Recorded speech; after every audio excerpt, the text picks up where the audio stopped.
Don't hate me, but where's okay, never mind. I'm not even gonna ask what I was gonna ask. You need the watch together link? Nope. You got it? Yep. Okay. Here we go. Focus, daughter. With that, you watch as the smoke forms the impression of something shattered inward.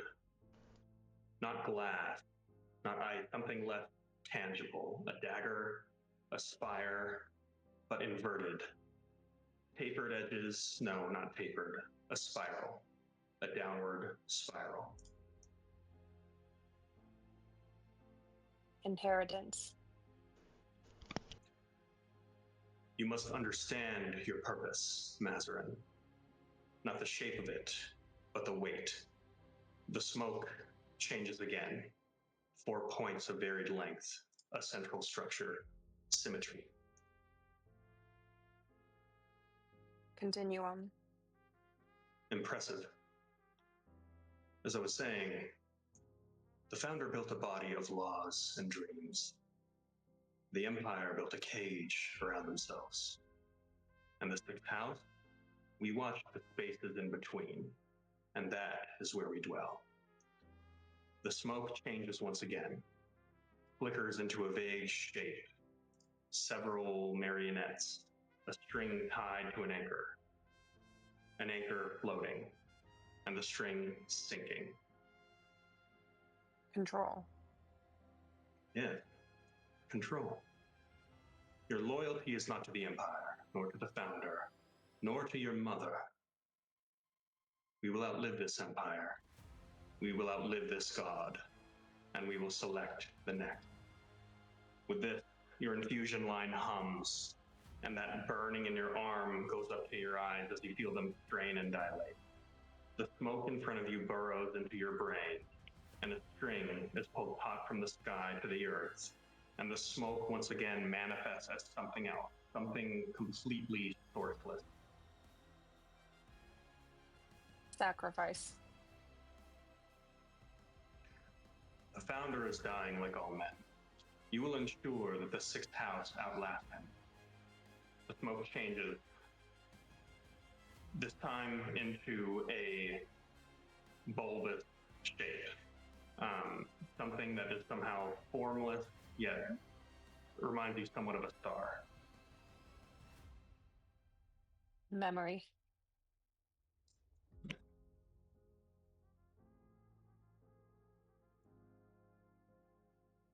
So, where we last left off, your group traveled to the Bastion of the Fallen Steel, where you encountered Fisher and his party. You had a brief interaction with Fisher in which Luminora was summoned by her cousin, who gave some hints as to the goals of his outfit. Hints of insurrection against the founder's sacred machine. A hope of unity within Conscriptus, and the threat of using you, Luminora, as a sacrifice to unite Conscriptus against the incompetence of the Empire when the firstborn daughter of the House of Catharis falls. With that, as he releases this threat and begins to walk out of the commander's tent, you feel that tether, that ever so familiar and background tethering that connects you to that pruning ritual. You feel that snap as a mage has seemingly subtly dispelled the magical effect on your person. You suddenly feel extremely vulnerable. You feel extremely mortal. And as Fisher and his group step out, the rest of you would notice that there is some movement within the camp. You hear what sounds like hundreds of heavy footfalls. At least one large battalion of what appear to be Steel Covenant soldiers that are completely surrounding the encampment and moving inwards towards you. You see rifles drawn, and you hear a Steel Covenant captain shout the word volley, as you now see what look to be hundreds of guns that are drawn on you as you are completely surrounded, and it seems that there is no intention of taking anyone alive, no intention of leaving any survivors, and no intention of negotiation. Cool. So, with this, we will move into the ambush at the Bastion and briefly review some of Gibard Lestrange's best work. Wait. They say this battle had a rhythm. Multiple witnesses used that word specifically. Rhythm. Chaos, but with a cadence. The first volley, a symphony of gunfire, as the voice of the founder boomed with condemnation. Then, as the smoke cleared, a second movement commences. The melee. Visceral. Legendary, fighting off the onslaught in close quarters as the battle reloads. Then, a calm before the next volley. Like a breath before diving into cold water. Volley. Melee. Breathe. Volley. Melee. Breathe. And you see listed out the note of how Gibard Lestrange wishes to proceed with his series of commemorating the ambush at the Bastion. As I ponder this, the more I realize I am truly the best artist in the history of the world.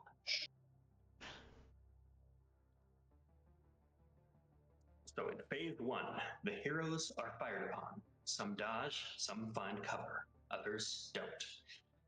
So, as we go into this combat, we're going to split this up into phases, which means for a brief moment, we are going to have a phase before and after initiative, with phase 1 being the volley.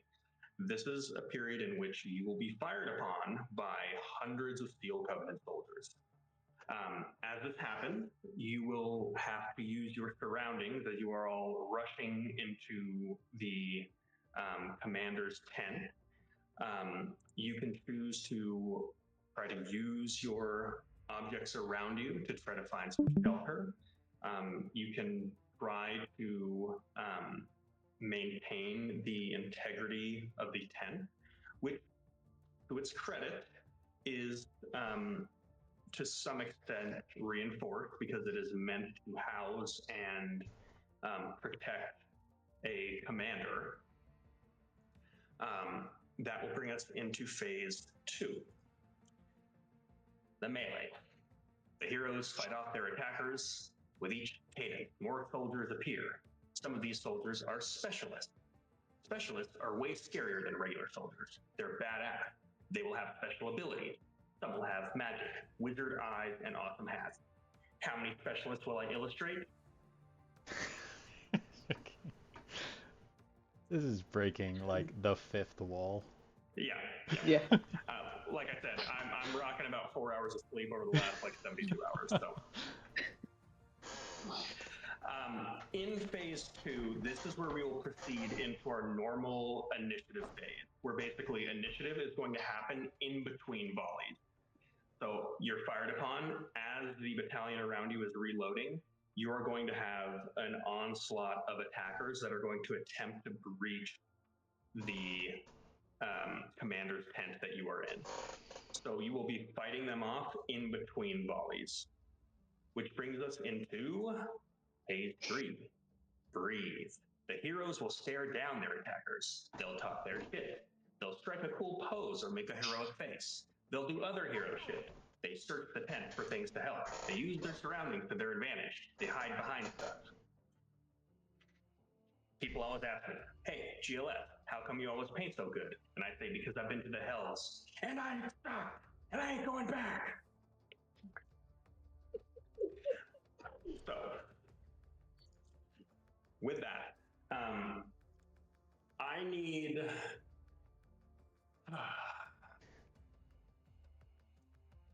I don't know that anyone can control Eddie's character but me, so...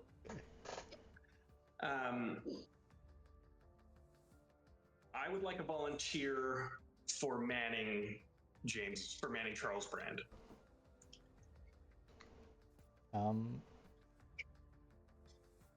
None of us have his stats. Can you pull it up on the Jasmine? Okay, Jasmine, you just volunteer. But I can't do. He's hidden on D&D Beyond. We can't see his character sheet.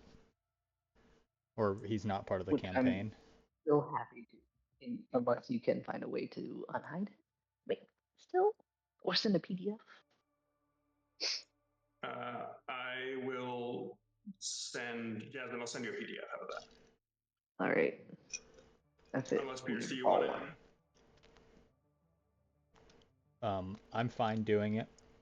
I don't want to take that away from Jasmine though. So you volunteer first. Pierce, I'm gonna give you. Dude, do you want to split half-seats? 50-50 each round? No, person does Pierce, it? I'm gonna give you Saul. Okay, I can do that. You're gonna have to figure it out. Okay, Jasmine, I'm pasting the link in the chat. Thanks. So, briefly, I'm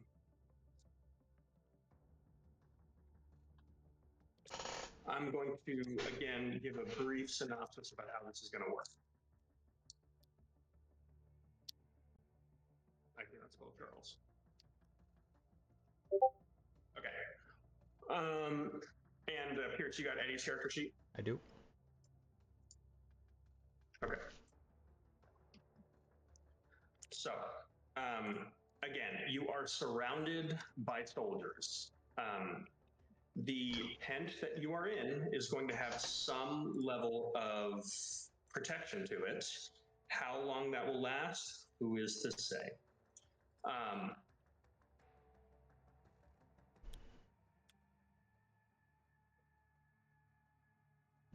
And as you are fired upon, basically we will go in and out of initiative every round. So give me a second to briefly set up the scene here. Does anyone have any question about the phase?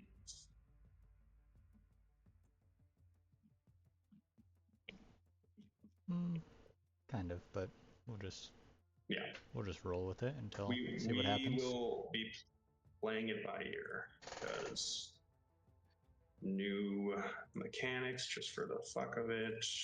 Hell yeah. Half of us are missing. There's too much fucking shit on me. How many players do we have? 5? Who am I missing? Luminora. Do we? Oh, bitch.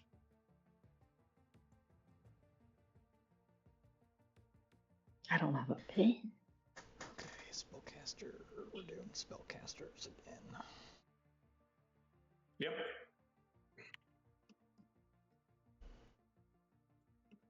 So briefly, Eddie's character is basically kind of a wizard, but he can only, every single spell he has no verbal components and has somatic components because he basically makes like a potion that does a thing right there on the spot. Mm-hmm. Yeah, I don't think I can use any of his fancy potion fuckery, so it's just on spellcasting. Yeah. So I would like everybody to roll initiative while I grab a beer to calm my nerves and my dice.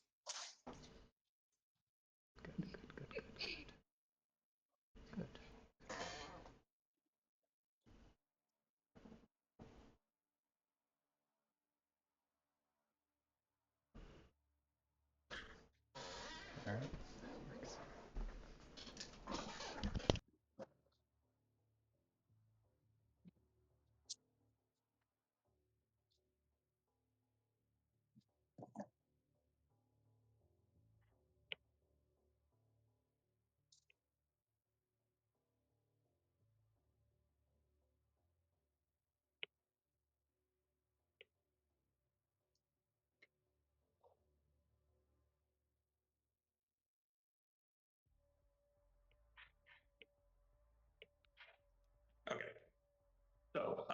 I'm going to.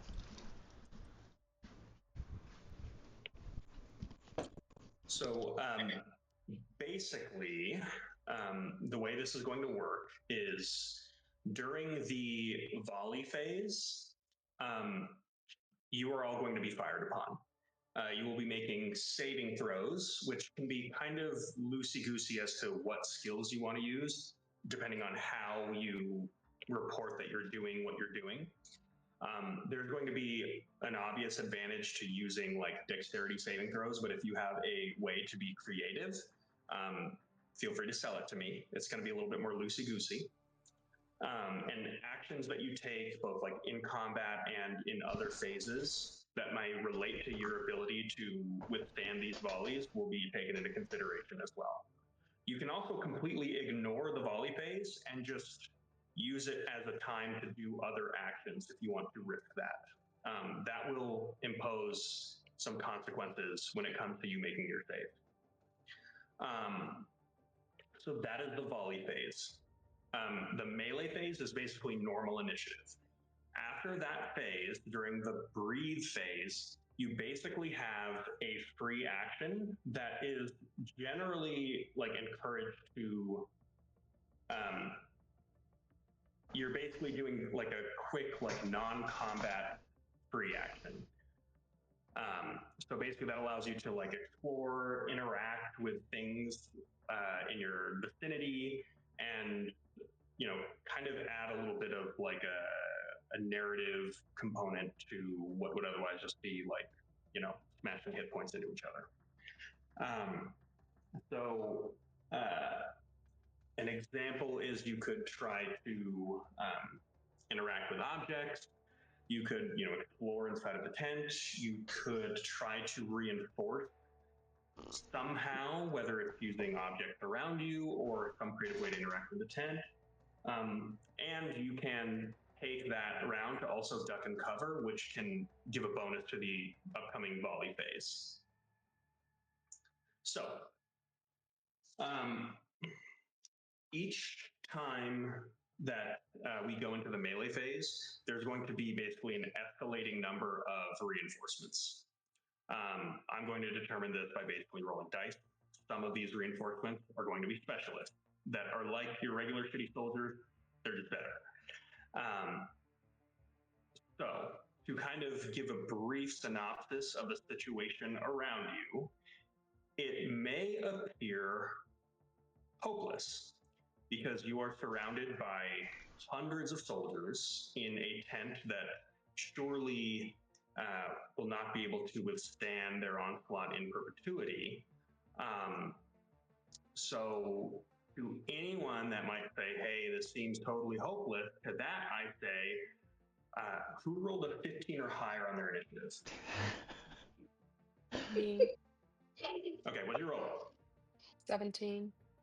Okay, excellent. 16 for both Sal and Enoch. 16. Okay. So we got 16 for like everybody else? Sal, Enoch, and Luminora? No, I got Or is that Charles? Charles. But Charles, okay, 13. Lumi. That's everybody, right? Ready? Okay.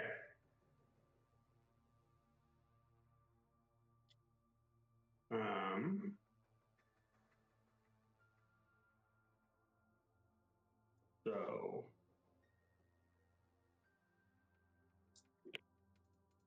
okay. So we are going to roll to determine who we are starting with.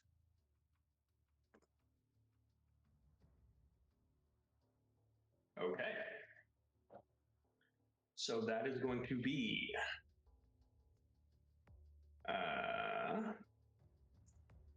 6 soldiers and a specialist.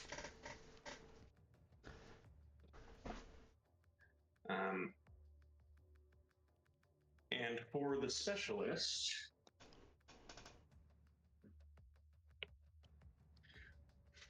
interesting choice. Precognitive Mage. Good. That sounds fun.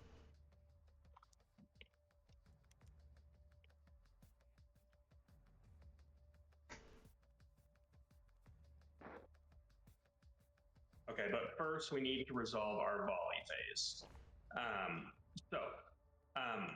Going down the line,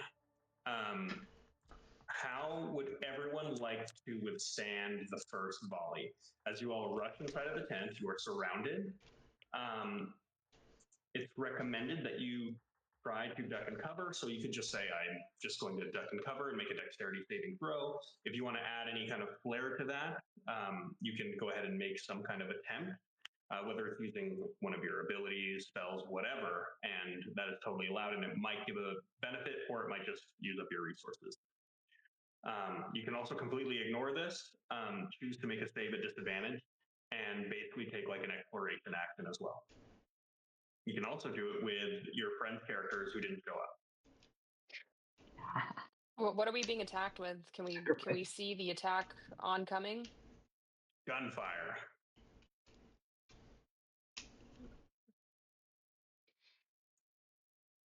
So briefly, you already hear a kind of like a rollout of gunfire before like the larger symphony of just being completely gunned down by an entire battalion of soldiers. And in the early like crackling as it starts to crescendo, you're noticing that as the tent is like kind of peppered with gunfire, there are these like this kind of arcane ward, almost like when you see Luminora cast a shield spell that is kind of deflecting the vast majority of these bullets. However, what you're noticing is it seems like as this more strain is put on this ward, some of the shielding is getting broken. So essentially, the tent itself is going to have some kind of integrity, at which once it reaches a critical threshold and breaks, it will essentially just become a tab that's between you and the gunfire. So a lot of the damage incurred is going to be absorbed by the tent itself. But again, depending on how things go, that that's not going to be permanent. So with that, Jessica, yes, go ahead. You had a question. Would it be permissible that I use the fire play component of my Druidcraft to slightly lessen the effects of the guns as they explode? And there's a fire component within the bullets. That depends. What is that? What is the fire play that you're talking about? On Druidcraft, one of the effects I can do is called fire play, and I can light or snuff out a candle, a torch, or a campfire. So I can essentially turn a light or a fire on and off. What is the range of Druidcraft? 30 feet.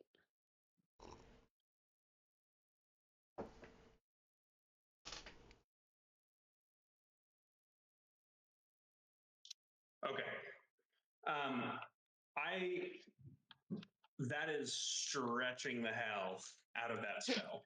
Here's what I'm going to allow you to do. You would put yourself at significant risk to attempt to do this, because to cast a spell, you need line of sight to do this, and you're essentially facing down kind of like a barrage of gunfire. So what I will say is this. I will allow a wisdom spellcasting ability check to do this. Depending on your level of success, it basically is going to increase the general misfire value of the battalions here through like your druidic connection with nature. You will be taking a dexterity saving throw at disadvantage, and if you fail, you will be taking extra damage from the incoming gunfire. I'll tell you this right now above the table, I'm not going to kill you with a single volley. Like, no matter how bad your failure is. I will say, let's do it. if you succeed, you will lessen the overall damage sustained by the tent and your congregation. Okay, yeah, I'll do it. So give me a spell casting ability check.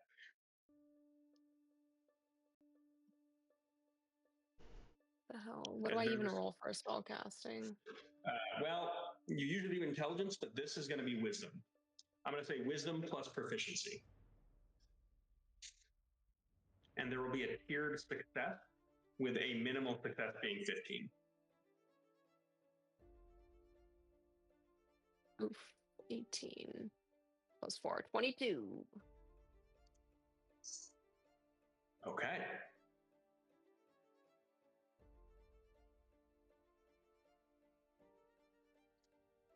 Okay. For this, I am going to give you a heroic inspiration. As Luminora, you watched as Fisher says these parting words and flips out the back of the tent, where you see there's an opening there that opens up to a group of soldiers who are there to ambush you. And as Fisher and his party kind of make their escape, and you look around seeing that you are completely surrounded, instead of getting out of the line of fire, you watch as Mazarin steps up and uncharacteristically begins incanting in an arcane language that you do not inherently understand. It's different than your arcane casting. This is something more primal and natural. There's clearly some elvish tones to the magic that she is harnessing here. And with that, you watch as the fires in the surrounding area begin like flickering and sparking, almost like with this natural fury. And you watch as the soldiers in the surrounding area just become extremely like unnerved by this sudden strange energy that just encompasses the whole camp. You even notice that the ash in the surrounding area begins to kick up. And there is now this like ash storm that is kind of obscuring the vision. And you watch as one soldier goes to fire, and as it happens, his entire gun just explodes and is completely useless. And you watch as he just starts screaming, "Oh, my eyes!" and just like falls to the ground, as a couple other soldiers are clearly shaken by this. And there is no telling whether this was from some kind of curse that Mazarin is incurring here or invoking, or if this is just, she's essentially just terrifying them with this sudden display of like druidic witchcraft in the face of impossible odds. So, Mazarin, with that, you will be taking a dexterity saving throw at disadvantage.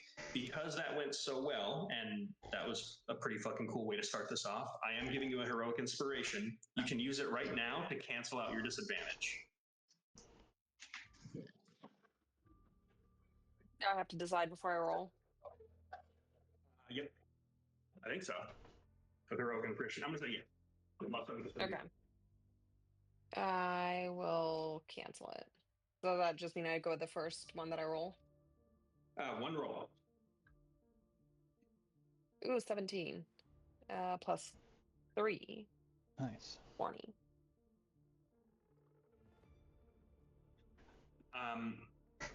Somehow, Nimble sorcerer. you, as you are walking towards this battalion, completely unarmed and wearing the clothing of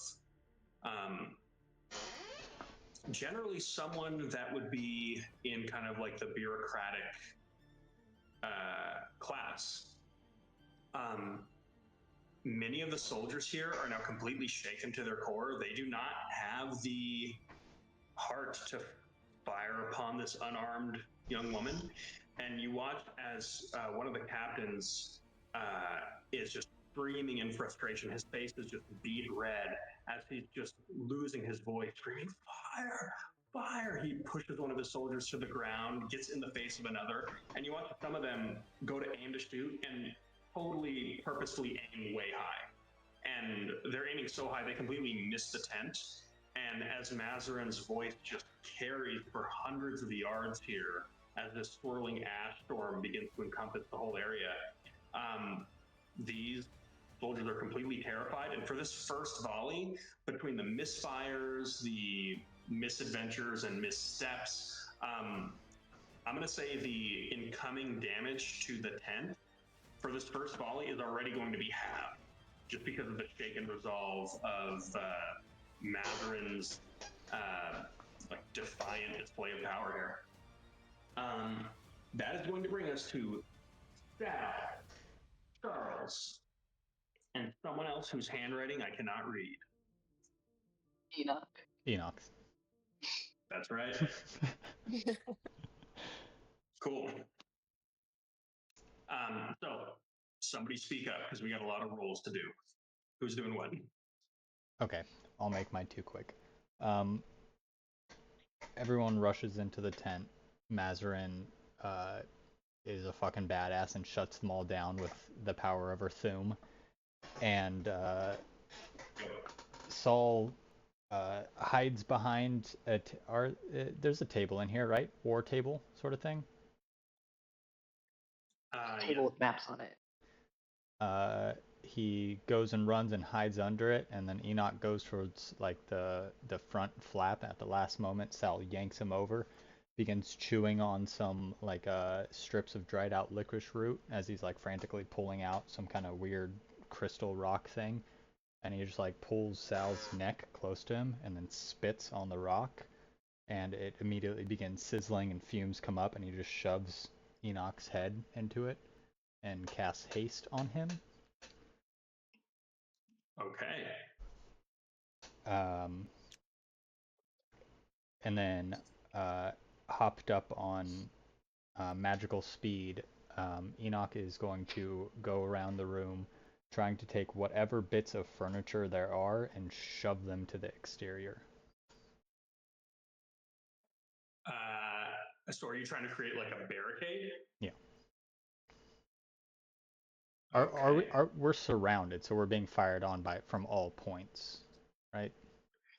You are. Your most vulnerable points are going to be the front and the back, where there's a period where they actually have a direct line of sight on you. Okay, so Enoch will, like, as he's under the table, takes a sniff in of this stuff and just like stands up, shoulder on the table, and flips it over and shoves it against that most exposed area.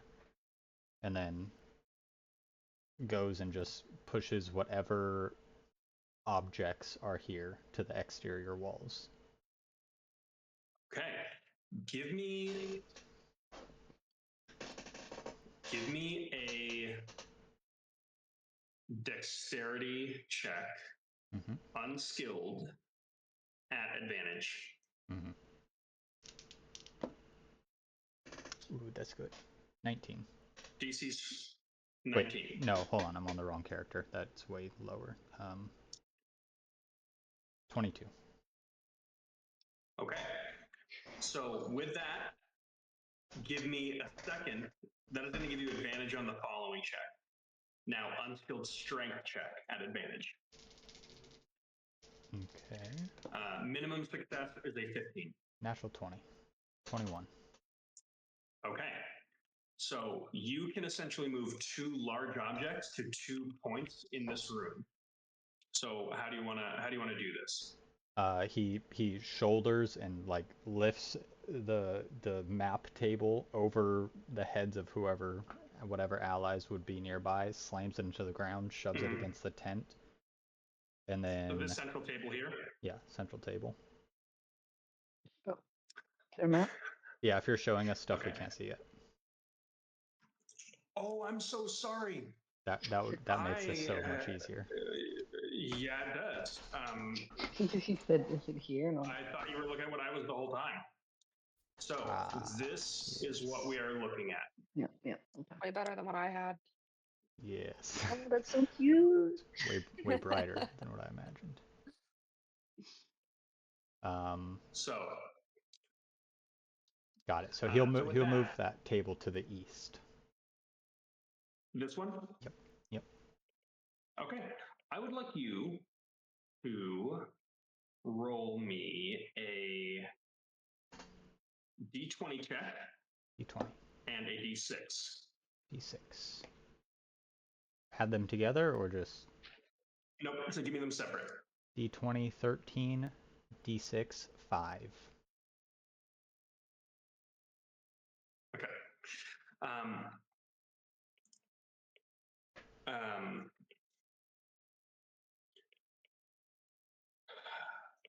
uh, so, why am I having issues with Watch Together? Oh, cool. My Watch Together room does not exist. It's doing it again. Okay. I will deal with that later. So, I'll put on appropriate music. as you flip this table is going to go where? To the east. Up in front of you? Nope. Back. Over this way. This way. Yeah, if there's people back there. How do yeah. I know? Oh, that I can see we have a thing. Okay, so you flip this table and you essentially create a barricade here. You have one more object. I mean, it's not going to cover the entryway, but the second biggest object is that crate. Okay. So he just grabs the lid, the cover with one hand and like frisbees it out the front to provide some distraction, and then pushes the crate, just providing some line of sight break to the west wall. This crate here? Yeah. Great, you push that over. Remind me, what did you get on your D6 check? 5. Perfect.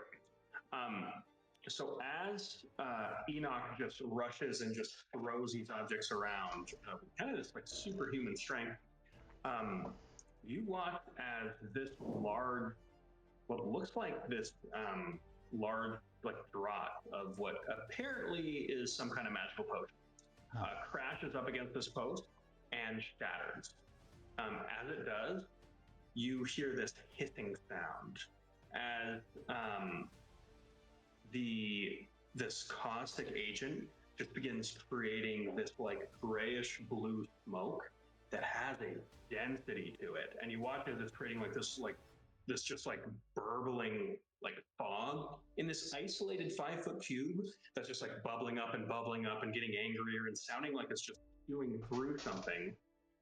And you watch as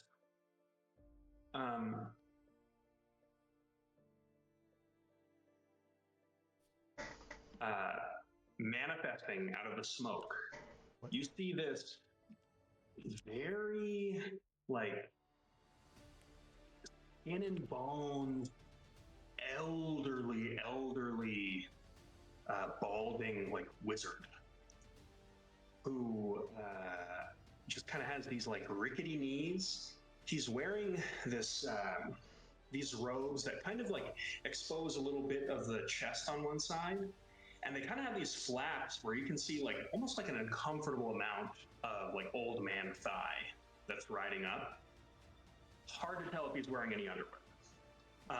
And as he appears, you watch as he just like manifests and just goes.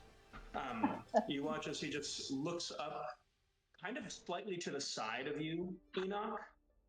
Gives a smile, and then just like you watch as he goes to sit down. There's nothing to sit down on, and as he does, it's like this beautiful royal chair of like red velvet just manifests out of smoke under him, and you hear this little like kind of like squishing sound as he sits down, and just goes, oh, "Set on my balls," and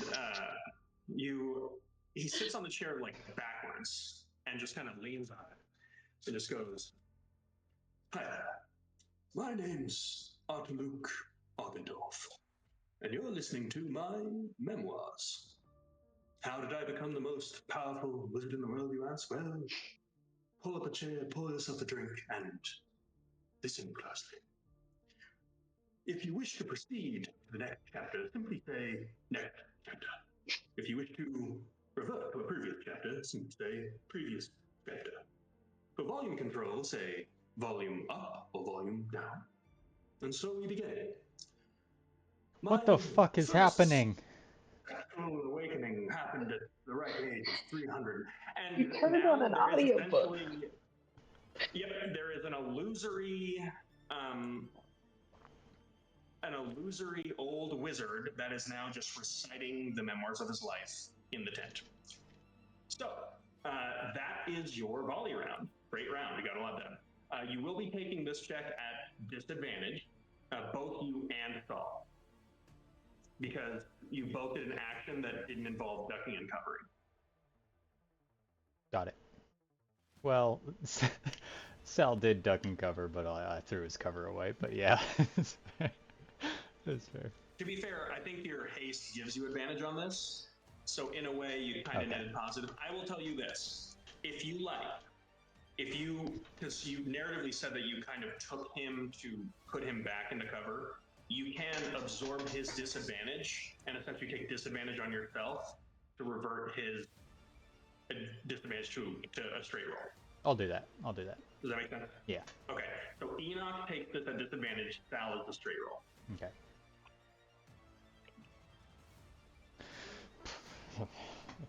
Chuck. A lot happening. Oh no. What's going on? It's just a lot happening. Now we're being killed to an audiobook of fucking Autoloop. Yeah, you are. So what do we get for rolls? Oh, we're doing them right now. I thought we were at the end of the turn. Disadvantage for me. That is. That's fine. That's fine. We'll do it all. We'll do it all at once. Go ahead and just keep your numbers to yourself, and let's go to Chucky. What's Chucky doing? I think Chucky is going to copy Enoch and throw a table down, kind of where that crate is, trying to further block off that entrance. Okay. I will say this will give Chucky disadvantage on his upcoming saving throw. Good to know. Go ahead and give me start with a dexterity check. Followed by... Well, let's do the dexterity check first. Okay. That's a 15. Okay, that is a lukewarm success. Go ahead and give me a strength check, unskilled. Like controlling other people's. That's 3. Okay. So, as this happens, Chucky will run over to this table, kind of holster his weapon, and you watch as he grabs it and just yanks, and you see there's a tablecloth on the table, and he just like whips the tablecloth off, leaving all the food like perfectly exactly where it was. And then you just watch him look at the tablecloth and then like look up as he hears the incoming rolling gunfire, and will be taking his next dexterity saving throw at disadvantage. That brings us to Lumi.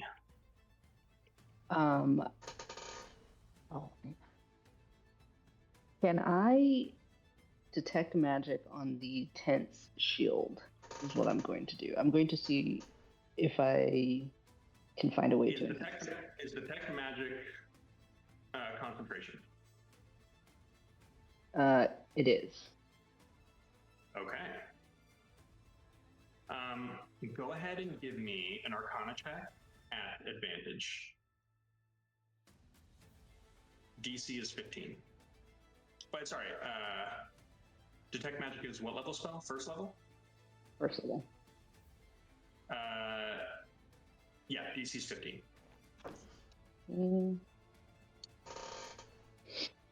That is a 22.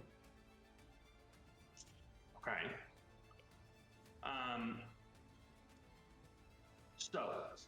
I will tell you two things. With the detect magic, you immediately essentially download a schematic of the pretty comprehensive enchantment that was made for this this commander's tent. You are not unfamiliar with this kind of enchantment. This is exactly the sort of tent that would be used in an FETC campaign when someone like an admiral is actually going onto land and they set up some kind of protection. Like, you don't want your admiral randomly just getting assassinated or blown up by a delayed blast fireball. So it's got a pretty potent arcane ward around it. So even if you lose concentration on the detect magic, I will give you information regarding the current hit points of the tent. It starts off with 500. Whoa. And you can see every time it takes a hit, you can basically kind of dial in to how the enchantment is holding. And I'll give you basically the hit point information, even if you drop concentration.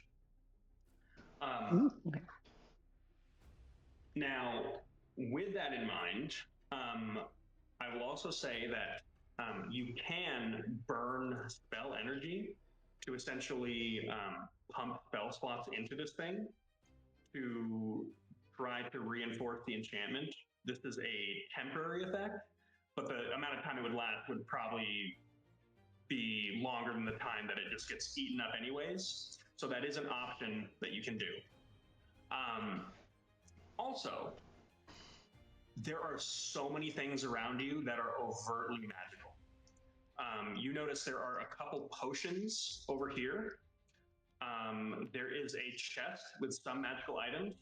There's a little miniature sculpture of a well over here with some skulls around it and what looks like some Hangul like contraband with text that is clearly in Hangul that you cannot read, that has like a big skull on it. And you notice around the well, it's like wrapped in chains. So that's a little odd. There are four more potions over here. And you do see this little like gift card essentially with like beautiful calligraphy over here as you just take a peek over that just says Autoluke's Glorious Gift Basket. It looks like this is some kind of contraband that was taken from the island of Karsus. A lot of this stuff is. You're getting the sense that this somehow, like, some of the military personnel here had returned from like one of their campaigns. So you're getting, there's a lot of crap from like Karsus Folly, however it is that they came across this stuff. All of this is illegal, by the way. Okay. So yeah, there's a ton of stuff around here that's magical. So in a single instance, it's kind of hard to clock. But you will be taking also spell scrolls. Anything that's a scroll, spell scroll. So with that, we are moving into the melee phase. So,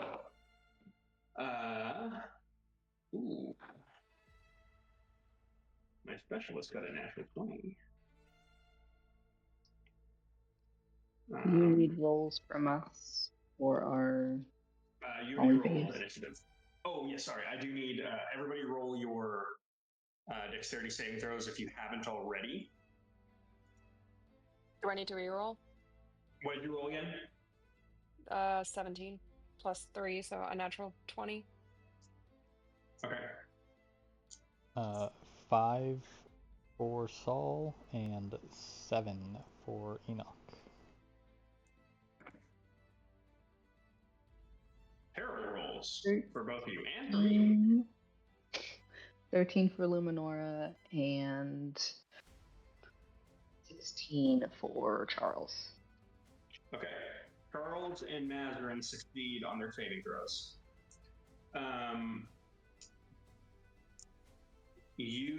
I rolled extremely low, seemingly because of the wild display that Mazarin displayed, in addition to Enoch quickly creating a bunch of cover. You watch as this crate in front of you just gets completely pulverized with gunfire as bullets just graze past you. So anyone who failed would have taken only 7 points of piercing damage, and that is going to be halved again because of Mazarin's excellent round. So if you fail, you take 3 points of damage. If you succeed, which is going to be Mazarin and Charles, you only take 1 point of piercing damage this round, as you basically just get like grazed by a little bullet fire. Can I? Can we take our pre-actions? No. That happens after initiative. Okay. Can I bend the rules? And since I'm guarding the magic guy, can I take his hit to use my deflect attacks? You're only supposed to be able to do it when an attack hits you. Okay. Sure. I'll say, yeah, you can. So I reduced whatever would have hit him completely. I got 12. Okay. 12 points of damage. Wait, how was it 12? D10 plus 9. Oh, okay. But you completely mitigate it, yeah. So Enoch, you are just literally up here like catching bullets, like swatting them out of the air, and then you just get hit in the shoulder. But you completely protect Sal, who, to be fair, does not notice what you're doing. Yeah, okay. He's just kind of like wide-eyed, looking around, kind of sees you dancing around, and it's like, oh, as you are like basically take a bullet for him, and he doesn't notice. Okay, that is going to bring us to our pre-cognitive wizard.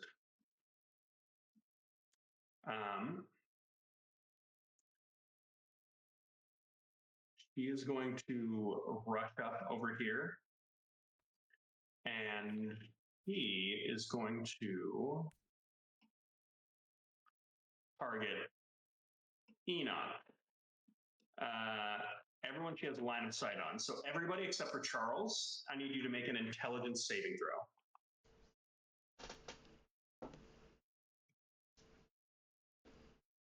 $19.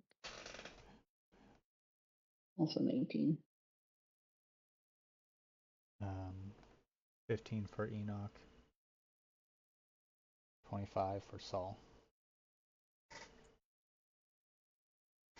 I've never played in a game with so many people with high intelligence. I just realized we have 3 intelligence mains in the group. Fucking team big brain. Yeah. Wow. Got no charisma, but smart as fuck. What did Enoch get? 15 plus 15.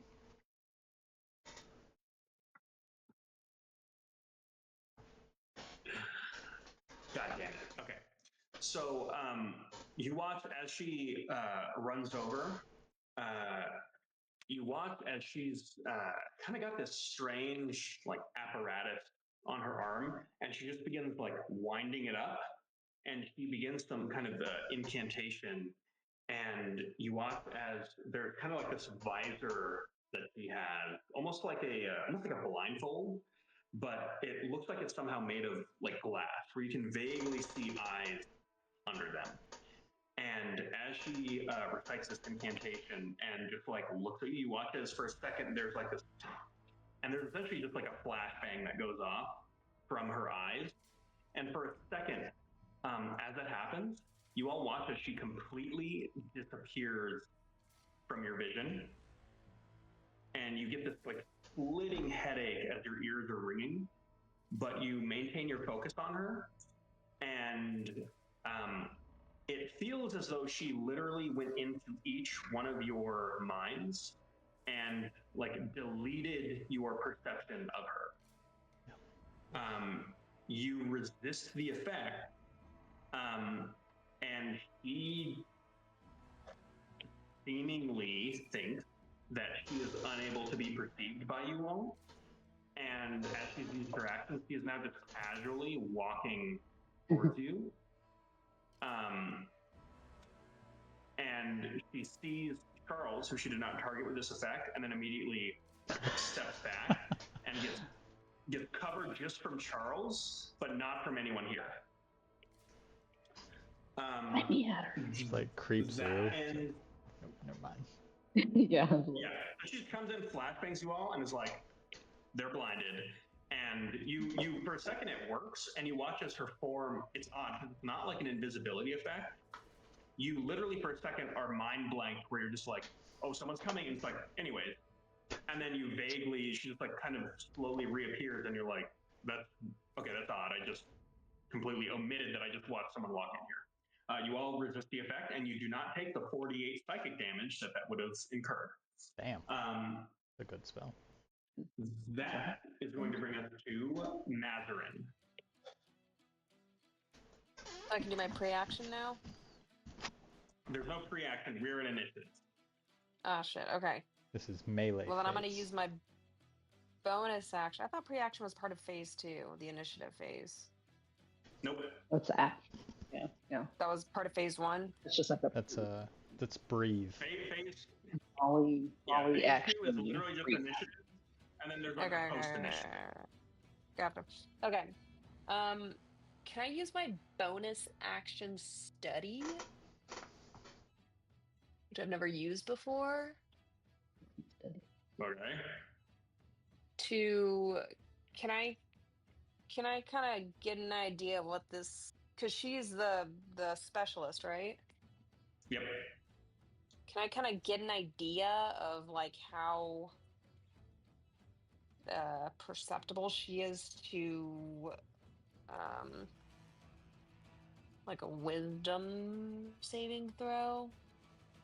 Can you tell me what her wisdom saving throw is? Is that something I can do with study? I just want to get to know her. What can I do with a study? Is that the study action?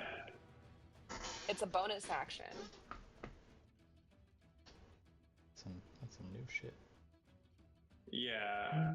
I like how you constantly just drop stuff that's like I've been playing this game forever, never heard of that in my life. I have a keen mind. Right. Well, I'll tell you what, because I don't fucking know. Sure. Go ahead and make an intelligence check. Intelligence check. I'm rolling hot. 12 plus 5. 17.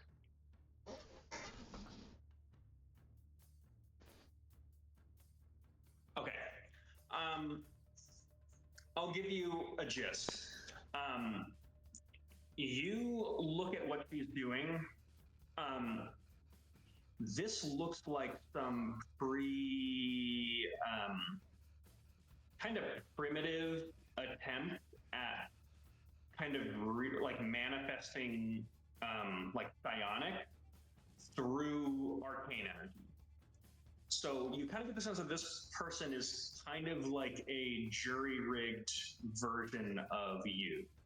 So this is like we've seen some artifacts of like Revenant and Sixth House tech kind of go onto the open market here, and it seems that the Steel Covenant is like employing some of that.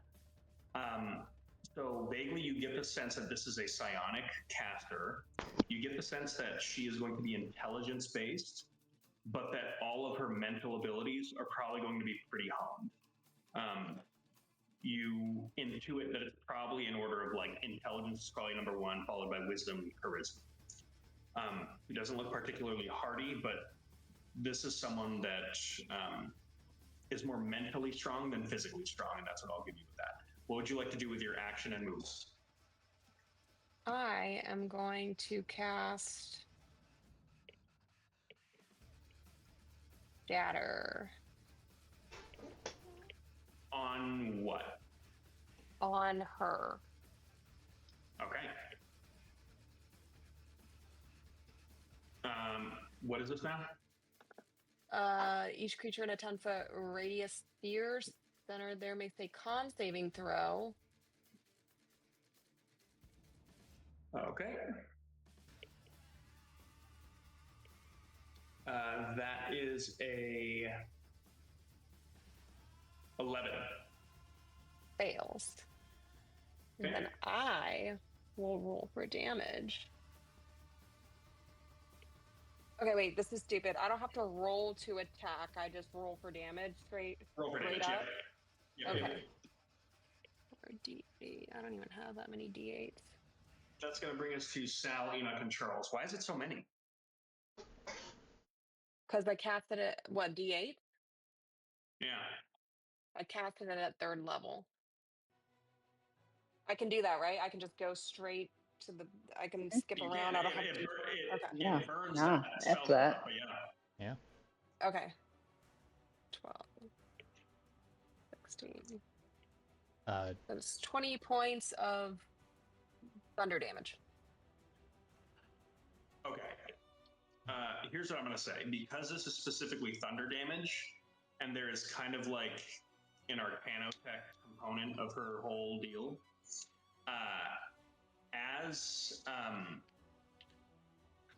as you cast this spell, you watch as Mazarin just like looks at her, and there is this just like warbling like sound, as it almost sounds like there is just this like buzz that occurs, and you watch as there's a shockwave that is just emitted from Mazarin's head, and you watch as the like visor that she's wearing completely shatters.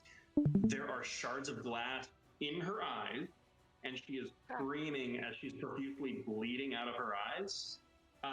So she is currently blinded, and now when she uses her Glimpse of the Flood ability, she will only be able to target one target instead of anyone with sight. Mazarin does not like copycats. Love that. The Walmart Mazarin. No thanks. I want to use my movement to. Everyone else is behind her, yeah? Do we know how many people are coming towards us? 100. A lot. Okay. I'm gonna back it up, like, I don't know, like Where?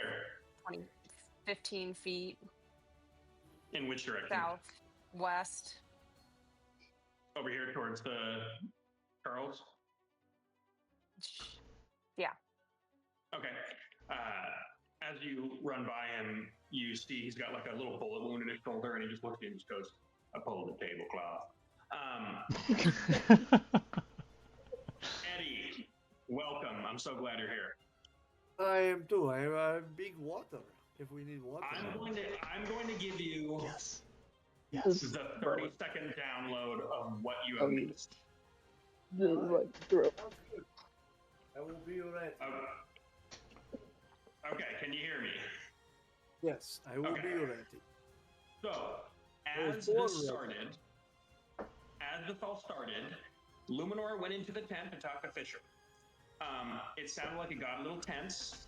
People started leaving, and you looked around, and you noticed that there is now an ambush of hundreds of Steel Covenant soldiers with guns trained on your position. They basically just started opening fire on you all.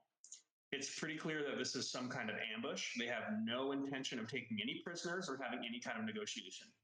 The situation seems extremely grim because, again, you are completely surrounded, and there are, again, hundreds of soldiers, with more and more coming each round. Can you to start- assault to save the day? Okay. You did. You gave Enoch some licorice that he huffed and casted haste on him. I was saving that for a good occasion, but okay. That's too You bad. told me to weren't do it. So Enoch then, like,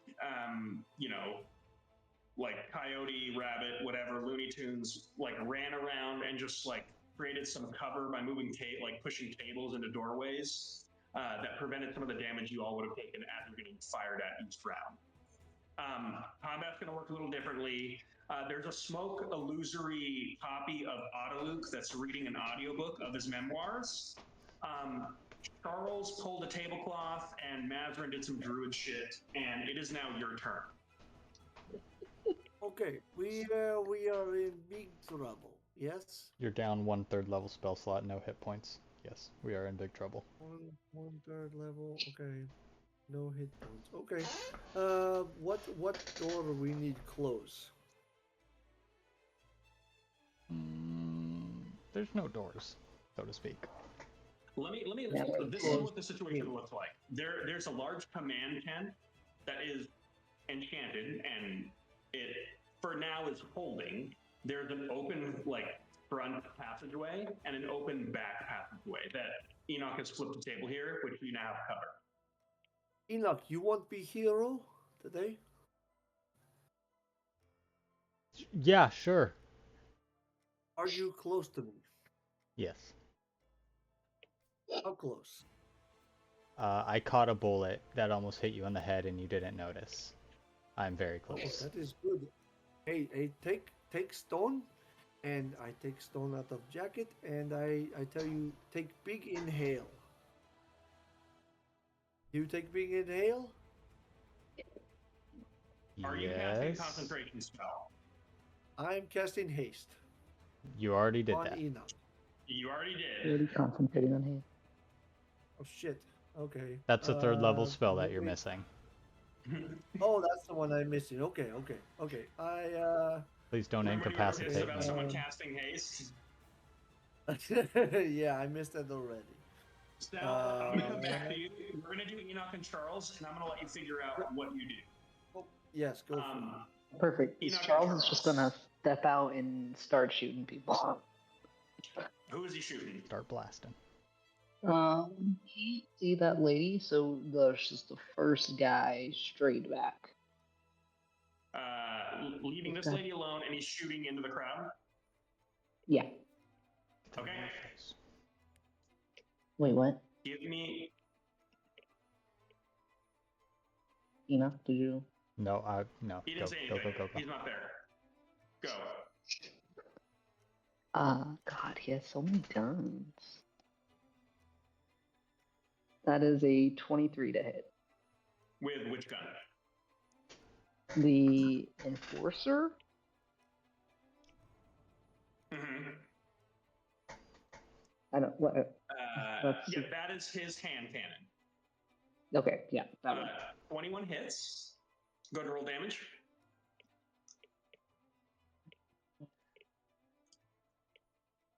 13. 13. Okay.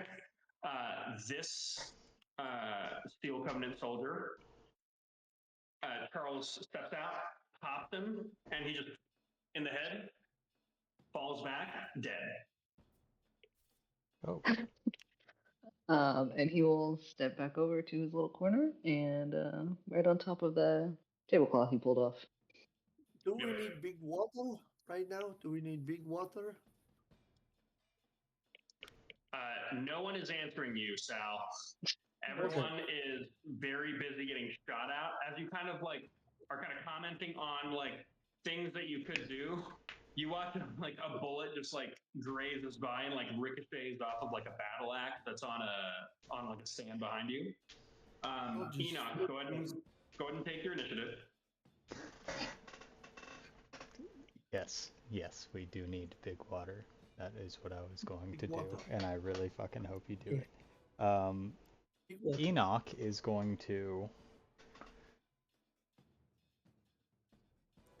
Dude, this is. He's going to run out the front tent. Okay. They're smoking crystal meth. Yeah, I've got a. What does haste? I don't have your character. Does haste double my speed? This is maybe important. It does. It does. Yes. Okay. +2 to your AC. Yeah. Advantage on dex save throws. Get additional action. So I'm gonna stop right here. Yep. Pierce. Yep. As Enoch steps out, there is a sea of soldiers that is surrounding you. You would immediately know that if you get caught out without any cover, you are likely going to get completely gunned down with no recourse. Yeah. Understood. Okay. We will do that. Like, it doesn't matter how fast you are or like how nimble you are. If you are caught out, it's gonna be like 100 attack checks against you, which mathematically you will not survive. So who's that guy with the red base? A red base indicates that they are a specialist. Got it. This looks like it is a captain that is basically kind of controlling the volley. You would get the sense that taking him out would be possibly useful. It's not going to stop the onslaught. They're not going to like scatter and be scared. Like, you can see in their eyes, they are here to kill you all. And if their commander dies, they're just going to go with what their last order was. Okay. So you've used 15 feet of movement, and this is what you see. He runs out there. He stops for just a moment. He's like bouncing on the balls of his feet, and he just sort of opens his arms, gives a bow, and then runs and turns and cheap shots the specialist behind him in the back of the head. Okay. You watch as Enoch runs out, is bouncing on the balls of his feet. Somehow he's like almost blinking like short distances. Like, he's it's not as impressive like how high he jumps as much as it is like how fast he falls. It's almost kind of like a Jinx out of Arcane kind of like short blink effect that's happening to him as he like bounces up and then immediately like blinks back down, turns around, and just like rabbit punches the mage here as she is still screaming from being blinded. Go ahead and make an attack check at advantage. All your attacks on her are going to be at advantage. Okay. That's 24 to hit. For super hit.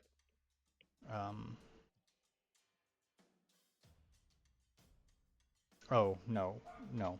I ignore that. Punch is narrative. He then goes to like lock her around the head, and I'm making a grapple check with this action. Strength check. Do your thing. Wait. Alright, I'm sorry. This is the last fuck up. I have a free attack action, so I can do this. So yeah, that 24 attack hits, because I have a free action. Whatever, that's 5 points of bludgeoning damage. And then she needs to make I'm gonna do something for this fight, just because I can. Okay. You hit 10 over her armor class, so this strike is a crit. Okay, so two. I rolled a natural 1 for my damage, so that's 6 points of bludgeoning. Okay. And then she needs to make a stunning strike saving throw. DC 14. Ooh, fuck you. Okay. Then he goes to grapple her. With his other action. Okay. I'd like to see you beat a 12. Okay, let's high numbers. I'm actually going to have to use my heroic inspiration in order to beat it. Actually, hold on. I'll tell you what, because she's blinded, I'll roll a disadvantage. That's a 4. Okay. Heroic inspiration intact. Punches her, grabs her around the neck, and then with the rest of his movement that is now halved, he's going to drag her back into the tent. Where'd you learn that trick? Yeah. All right.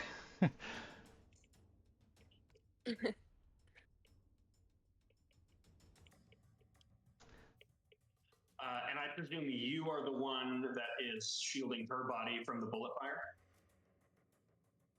Me shielding her body? No, other way around. Yeah. Okay. If you say so. Well, I mean, I guess I'm shielding her from the back, but yeah, in a way. All right. Anything else?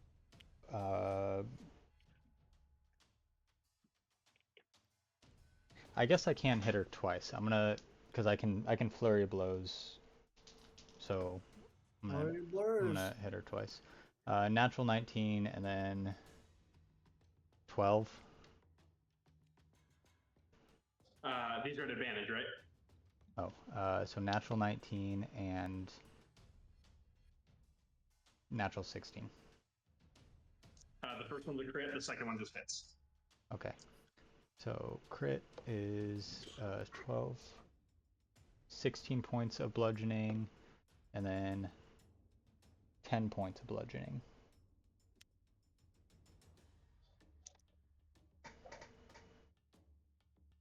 Okay, she's very hurt.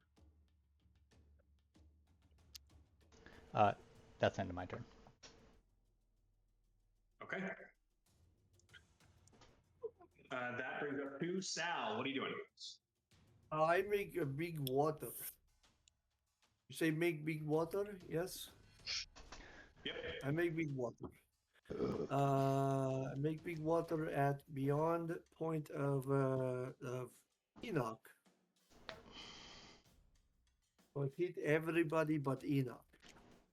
So you're doing a tidal wave pushing outwards.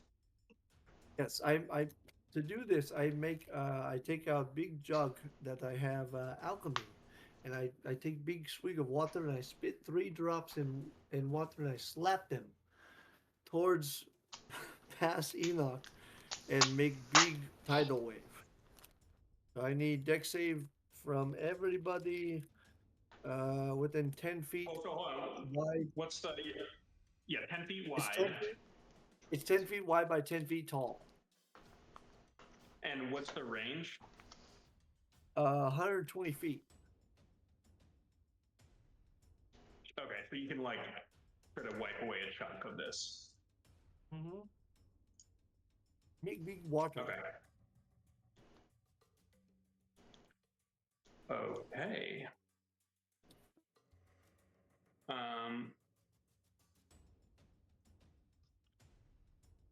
Here's what I'll do. Go ahead and roll damage. Okay.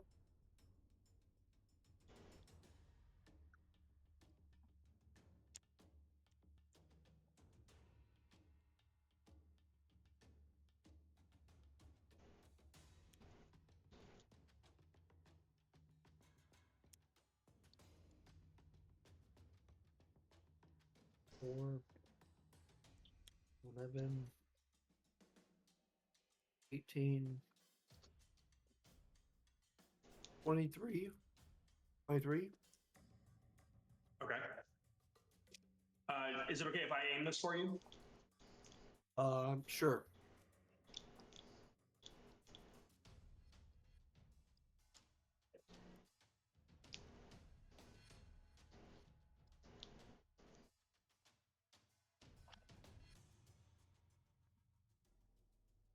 What's your DC? 14.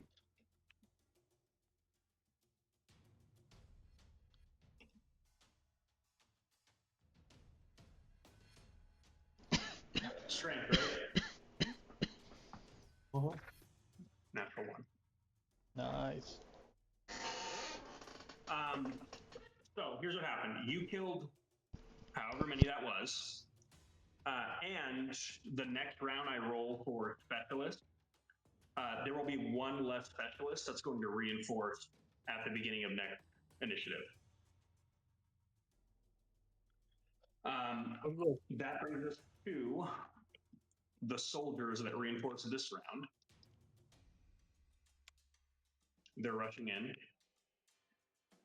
They're going to take 3/4 cover here. They are going to fire on Luminora.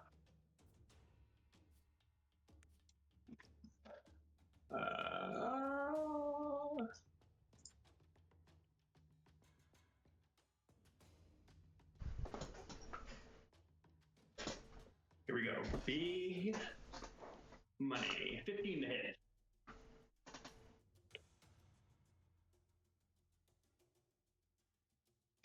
She mouthed hit. You're muted.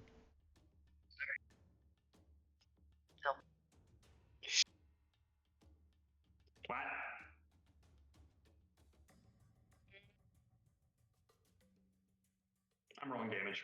The second one was a 19 to It hit. doesn't hit. Oh, Okay, I heard that. The second one's a 19. That hits. Like that. 3 damage. I rolled Jesus. Damn it. terribly. How dare you? Okay. That brings to Luminora. Look 'em up. Yeah, right. Let's go ahead and can I shimmy in there and hit that guy? I want to shimmy in there and hit that guy. Which guy? The guy closest to the crate.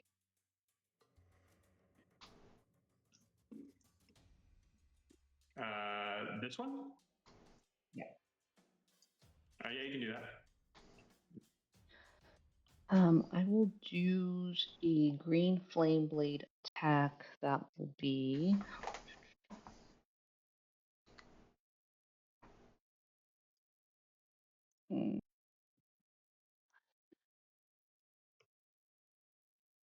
that's a 21 to hit. Super hit. In fact, that's going to be a crit. Sweet. Okay. It's a. That is 26 damage. And it will jump to the other guy and hit him as well.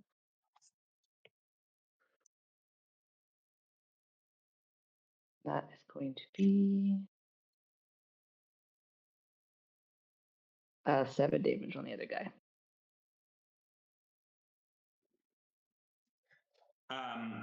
Would you like to do these, or do you want me to? Sweet. Now you can do Cut them. him down. Okay. So, Luminora, the first, they both kind of hop over the barrel and just shoot you with their hand cannons. The first one shoots, you spin, and your book kind of floating behind you, your spell book deflects the first shot, and the second one, as you rush forward with the blade, strikes you in the shoulder, does not slow your momentum at all. You barrel roll over the crate, and as they like lower their guns and pull out daggers, you pop up and you just in one swift motion decapitate both of them. And you watch as their still standing body, like as the heads roll, you watch as like flames just begin to like slowly eat away at their like leather armor from the inside out, and then just jump to each other and turn themselves into a pile of ash, sparing their heads that fall because they were separated from the body before the spell took effect. That is awesome. While I am looking out and getting a good vantage point, can I see any of Fisher or his crew out here? Fisher and his crew went out in the back. Okay, okay, perfect. And yeah. Okay, and then I will shimmy back behind to the north side of the tent flap, like just around the corner. Yeah. Okay. All right. This brings us to phase 3, Breeze. In this moment, we are going to briefly step out of initiative, and everyone can basically choose to do one non-combat action before the next volley. So Sal, as you look around, the hundreds of soldiers that have guns pointed at you, well, now there's like 80 because you took a chunk out. Nice. As they're like pulling guns on you, you have like a brief moment before they all open fire to do something. You can try to duck and cover to get advantage on the dexterity saving throw against the incoming gunfire, or you can interact with things around you, do whatever you like. I'll probably have you go last. You can see what other people do. Before this all happens, Luminora, we need to resolve something. As you dive back and get cover, there's this brief reprieve where there's this kind of like calm in the eye of the storm here. And you hear in the distance, almost like a voice on the wind, a commanding feminine voice that briefly just like breaks on the windfall and just is like not quite strong enough to reach you. And you feel it echo like within your chest. I'm going to roll a dice here.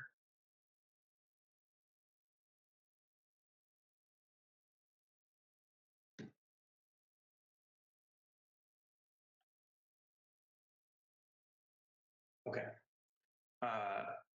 You all watch as Luminora, there's this brief, like, arcane blur that surrounds her. And you watch this for a second, her form gets, like, distorted. As that happens, you see almost like this, what looks like an arcane collar of runes around her neck. And you watch as one of those symbols just like shakes and just like crack and then rests again and then disappears and her form once again comes to rest. Now we are in phase 3. You can all take a free action. All right, I'm going to I can't do anything combat, right? You can duck and cover for the next volley or like interact with something at the cost of not being in cover Two for the things next I want volley. to do. I'll tell you that Both you have to you can do stuff in combat, but if you like approach the precipice, I will be firing upon you. I'm not going to approach the precipice, but I want to make a magic fireball at entry point. Okay. Is that bad? You can do that. Yeah. Make fire. I make fire. I take fart from hand and I throw at gate and I make a flaming sphere at entry point. Is that concentration? And then Is that concentration? yes. So you have Oh. you no longer have haste. Oh, So that will no, incapacitate him for a we do round. not have haste.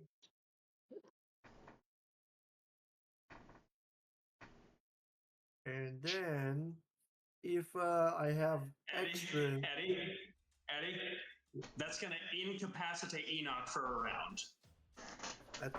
he's inside walls, right? He's okay. Okay.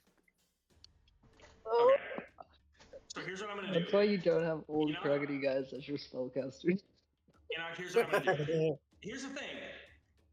He ain't wrong. Yeah. So as the haste Closed door drop, with fire.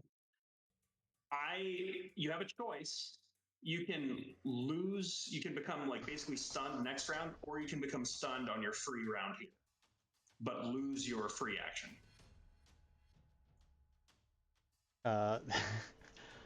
I think Enoch is beginning to backpedal and like gets up close to this person's ear and is like, "You and I are gonna have a lot of fun back here in this corner. You're gonna," and then it just goes limp, falls to the ground. It just drops. Yeah. Like has a stroke. Here's what I'm gonna say. I hate the stun condition. I don't think it's fun.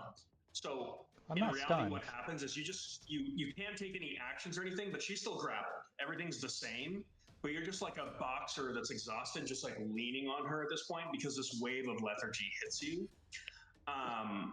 And you don't really get to say your cool thing because this was the phase for saying cool shit. So you cast the flaming spear. It's at the entry point. Yep. Yep, got it. I close door with fire. Yeah, I mean it's better than a crate, honestly. Okay, this is going to be your fireball. Well then. So there is this like sphere of fire that's like lapping up at the front side here. I presume you're being careful not to try to damage the tent itself.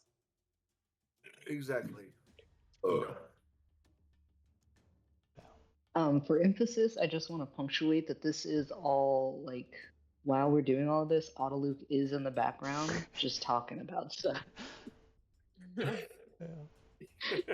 We will get to that. That just hilarious.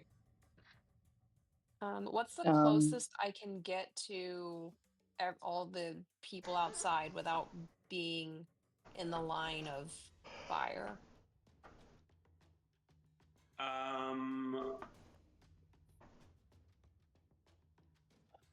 Let me see here. The closest to line of sight without being in the line of fire.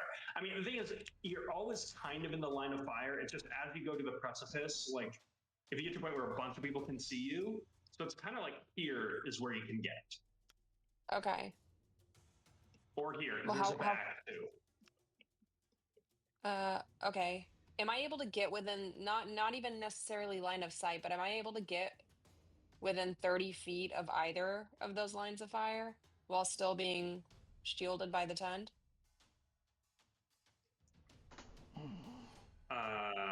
30 feet. On this side, you could probably get within 30 feet of some of these people. If that's what you're trying to do. Okay. And every volley they're shooting at us as well? Yep. Okay. So I'm gonna get Now, as close as if you end your turn within line of sight, because really I this don't was need to kind be of within like, line of sight. I just need to Okay. be within 30 feet. I can, yeah. Okay. I'm gonna use minor illusion and create a sound that sounds exactly like their commanding officer. And I'm going to scream at them to hold their fire to try to confuse them. At least a percentage of them Nice. during the next volley. I hate you. Yeah, that's such a good idea. I love that. Good shit, Okay. guys. Here's what I'm going to do. Are you proficient in performance, persuasion, or deception? Performance, persuasion, or deception? None. No. Okay. Give me an unskilled intelligence check. Rolling hot tonight. Keep it up. 9. Go. Okay. So here's what I'm gonna say. I'm imagining kind of like a very like Scarlet Witch scenario where you just kind of like step out and lock eyes with just like one of the soldiers, and in the back of his mind there's like this just whisper, and then he just hears his commanding officer yelling at him to stop firing, and it just starts spreading like a virus throughout the soldiers over here. There are so many of them that there will not be a noticeable effect this round. If you continue to do this, this is going to essentially become more and more effective in upcoming rounds. So as you continue to take this action, regardless of what phase we're in, it's going to be easier to succeed and more effective. Does that make sense? Okay. By phase, you mean only the volley phases? No. It doesn't matter what phase it's in. If you continue this action in the future, it's going to become more and more effective, regardless of what that means. Okay. But right now, no noticeable effect. Okay. That leaves Enoch get Charles. What is Charles doing? What is Chucky doing? And what is Luminora doing? Forgot about that guy. Luminor is going to go through the spell scrolls on this table and try and find something helpful. Hang on a second.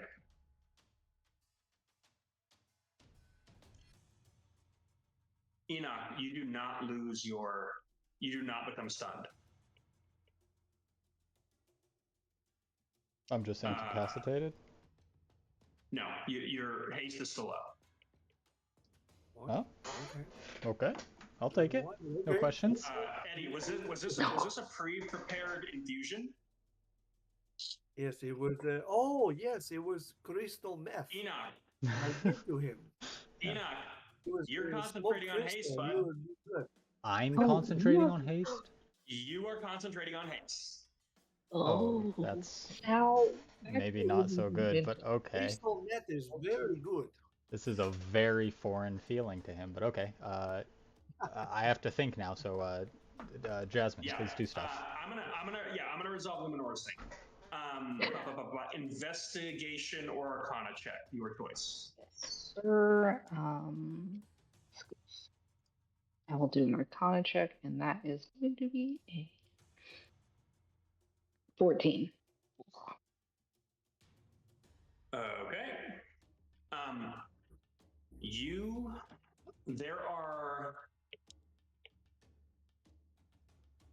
There are 4 scrolls here that you can see in the immediate vicinity.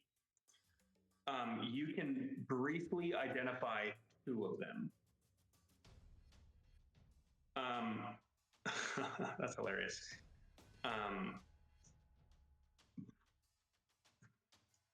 So the first one is a telekinesis.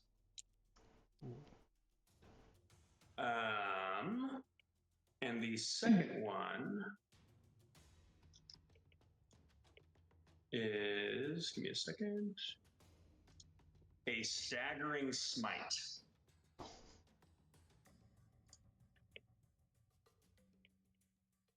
Okay.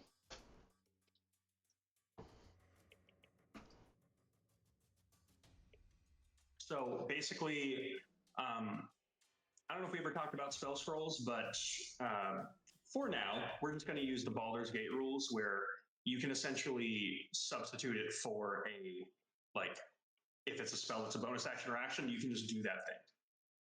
Perfect. Because I mean, you are a ritual caster, so this is like exactly your type of jam. So essentially, this can substitute for your spell book. Okay, so that's what you do. Enoch.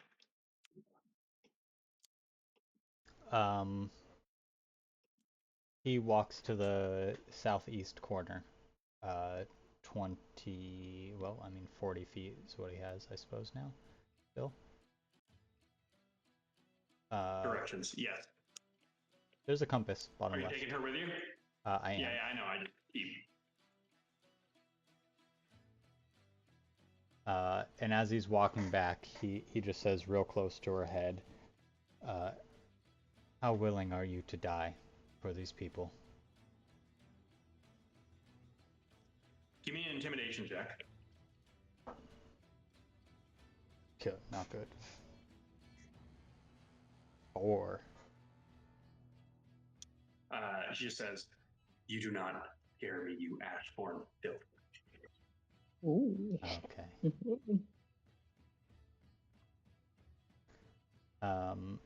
Okay, well, I mean, non-combat stuff. What's on that shelf behind him?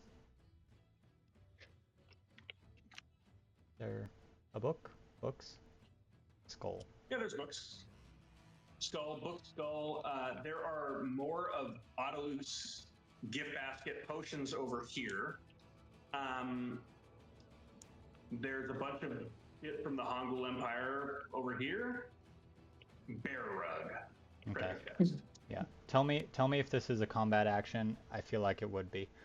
He hears that racist remark and says, "It's not quite a mask, but I think this is fitting enough." And he's going to try to rip off this person's mask, which is a grave insult in his culture. Here's the thing.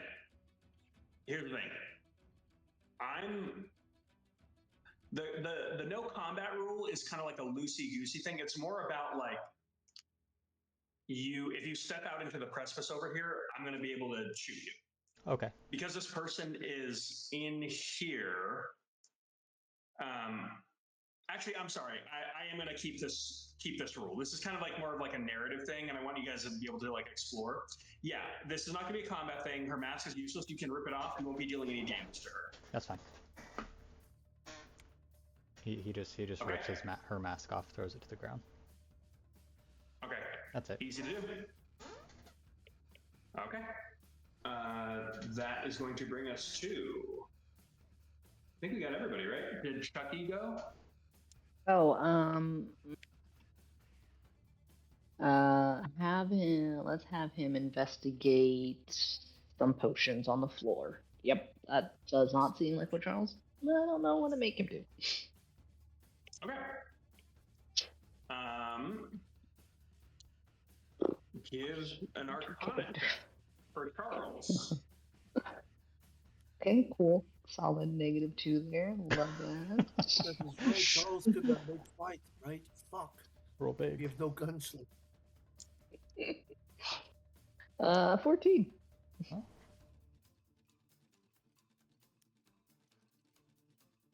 Oh. Pretty good for Okay. him. I feel like he's gonna find something that looks So- drinkable and drink it, I think.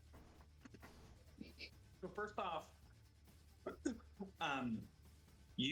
he walks over, he just hears this old man just goes, Chapter 2. How I saved Karsus. Again.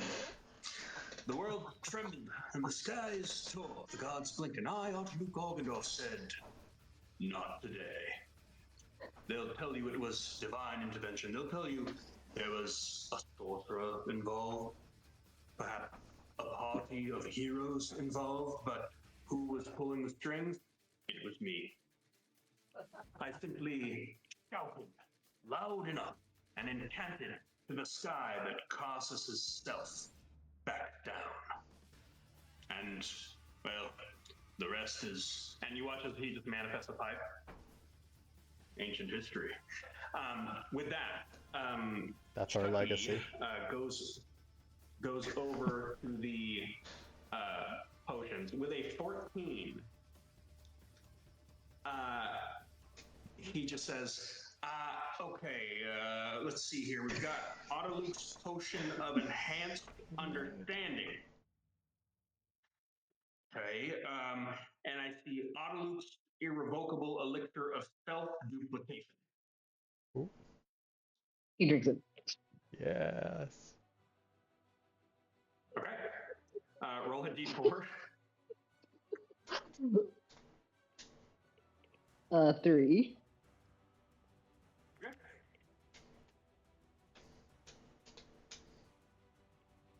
Okay.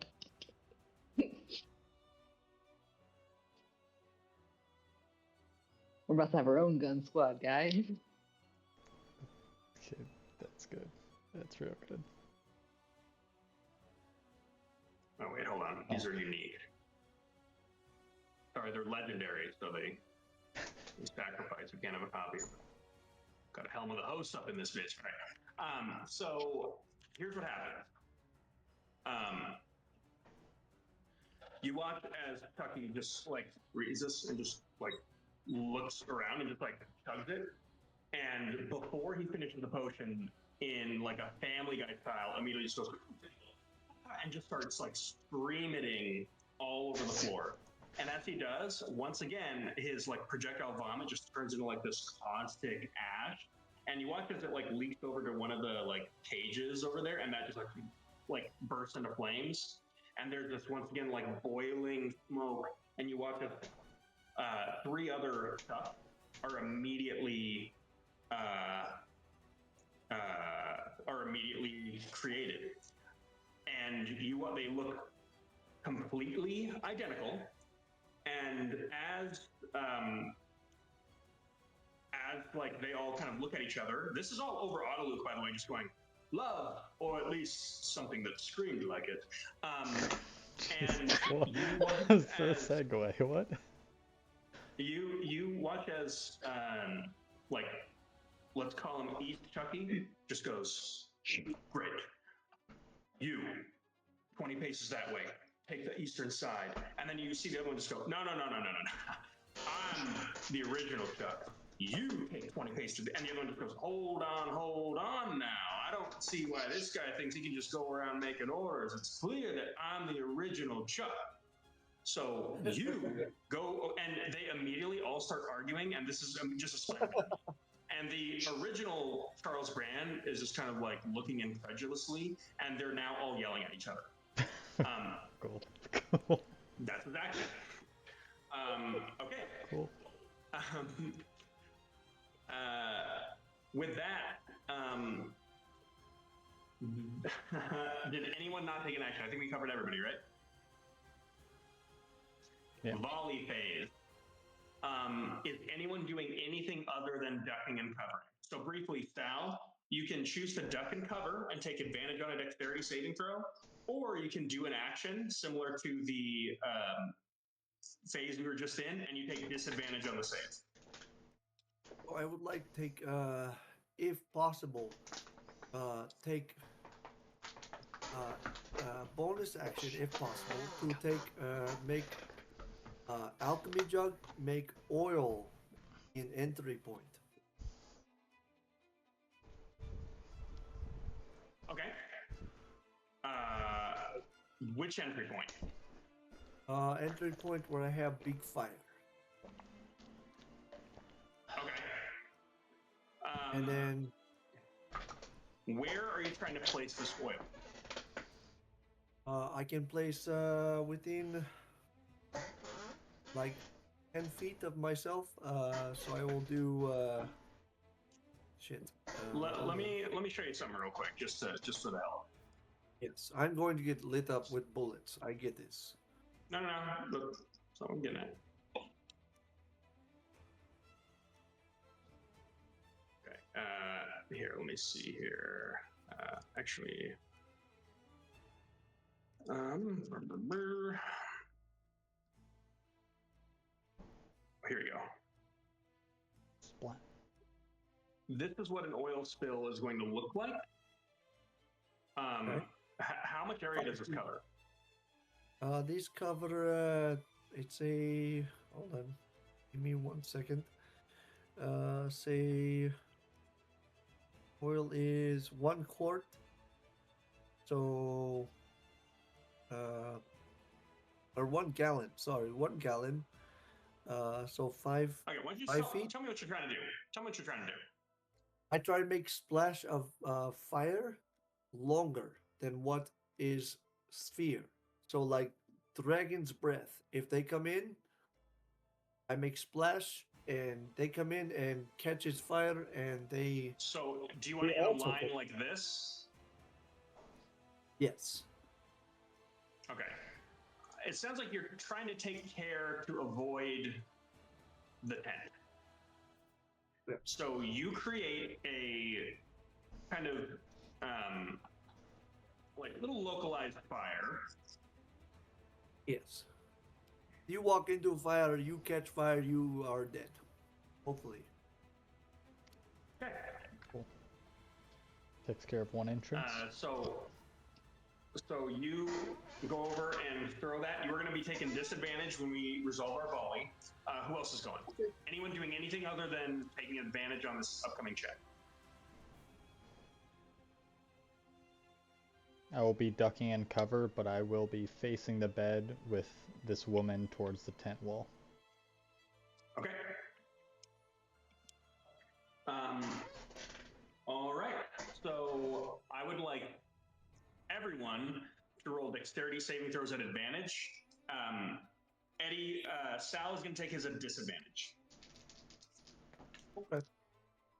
Oh, no way. Come on, dice. Ooh, natty. You say deck save? Yep. Luckily, this is what I'm good at, so I roll 6.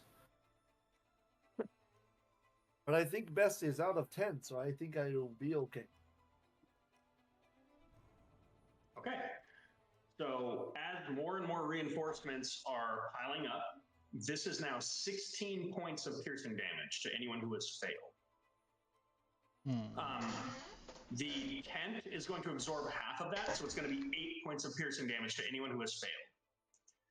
How many? Anyone who has 8. Anyone who succeeds. I'm not gonna risk dropping this haste, so I'm gonna spend another reaction to catch whatever stray bullet might have hit me. Well, here's what I'm going to do.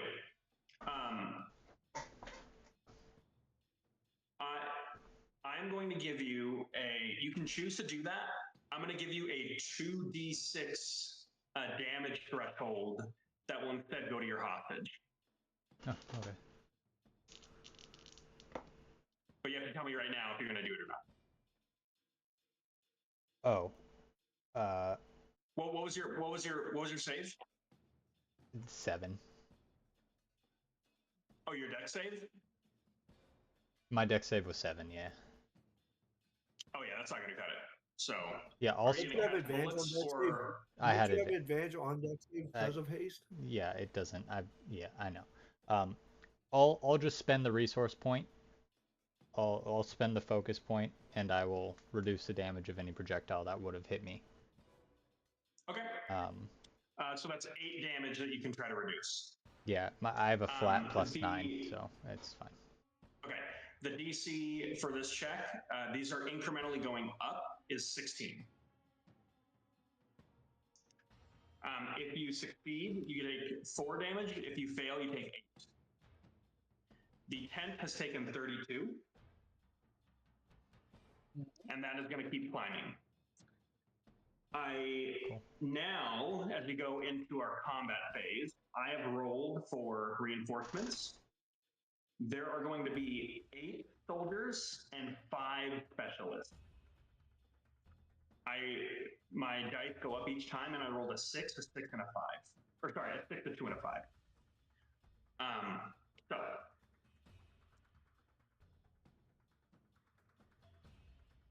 Can we just surrender or no? Is that not option? They're gonna kill us either way. So you can Mm. surrender and die or fight and die. I'm all for fight.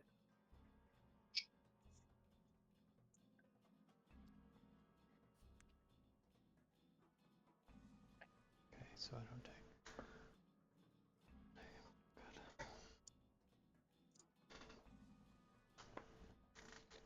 I knew I should have made big bomb now.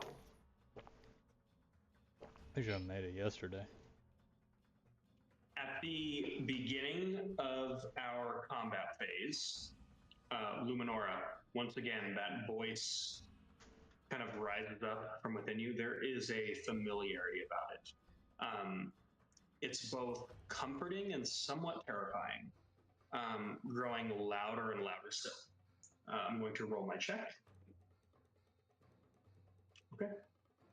A little quieter this time. You watch as, once again, this like Luminora's form just blurs, and her face is kind of like almost featureless, as she almost looks pixelated, and you see this like collar of runes around her neck, and you watch as now a second one begins to shake, and it just kind of like cracks, and then holds, and then it relaxes, and the effect goes away.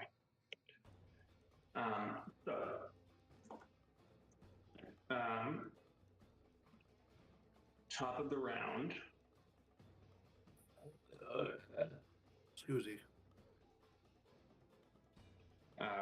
Precognition Wizard is going to go. I'm going to put back on my personal playlist that only I can hear. As Otterloo continues and says, "We shared a passionate affair of wails and unending terror. She said I was too alive for her." I took it as a compliment. With that, we will Luke is start here with to help us. our captain. He is going to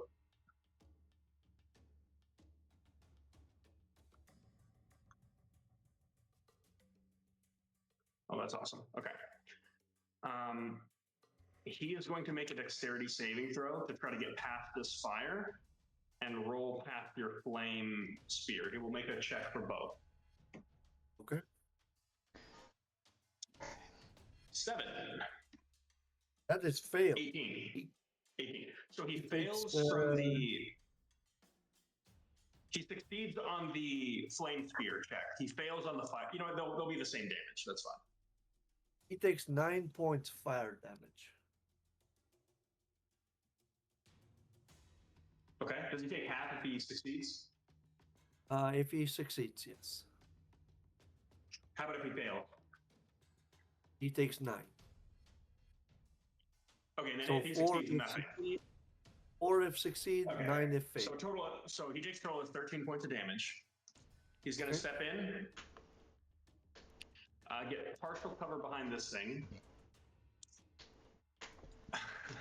He sees a room of Charles arguing with each other as Autoluke is sitting reverse on a chair, looking out into nothing, talking about his sexual encounter with a banshee.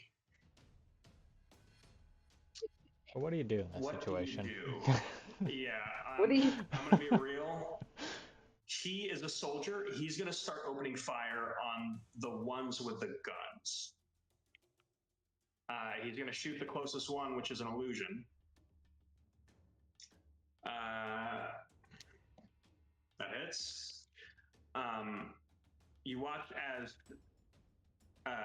there's a puff of smoke through Charles's head, and his whole face just like dissipates for a second before it reforms. And then there's this delayed, like, as he gets shot in the head, and then just goes, "Mama," and falls. And as he falls, this one over here just catches him, and you watch him just go, "Damn it, Chuck. You never quit on anything in your life. It's not fair."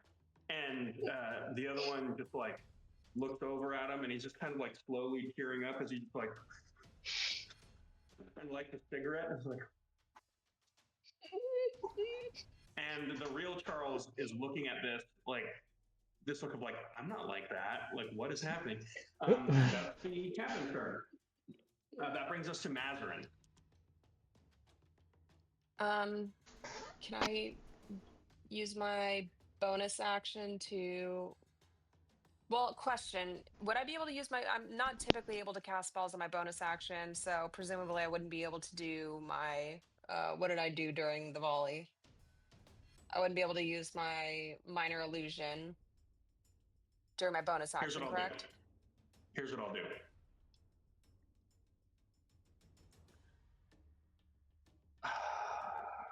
Well, hold on a second. You don't have. It's fine. You don't have to.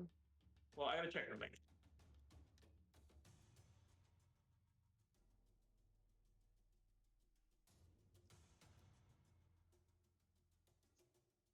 Well, here's the thing.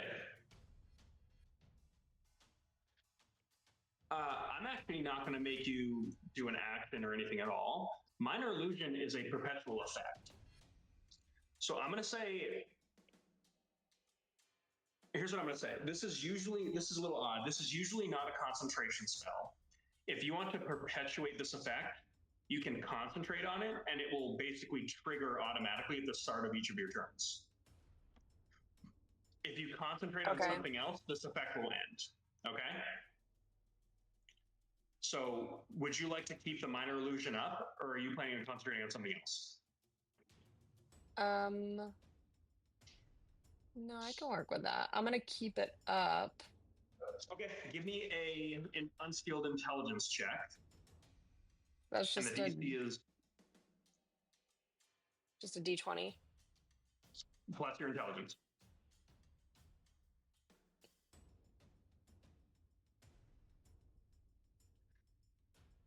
$13.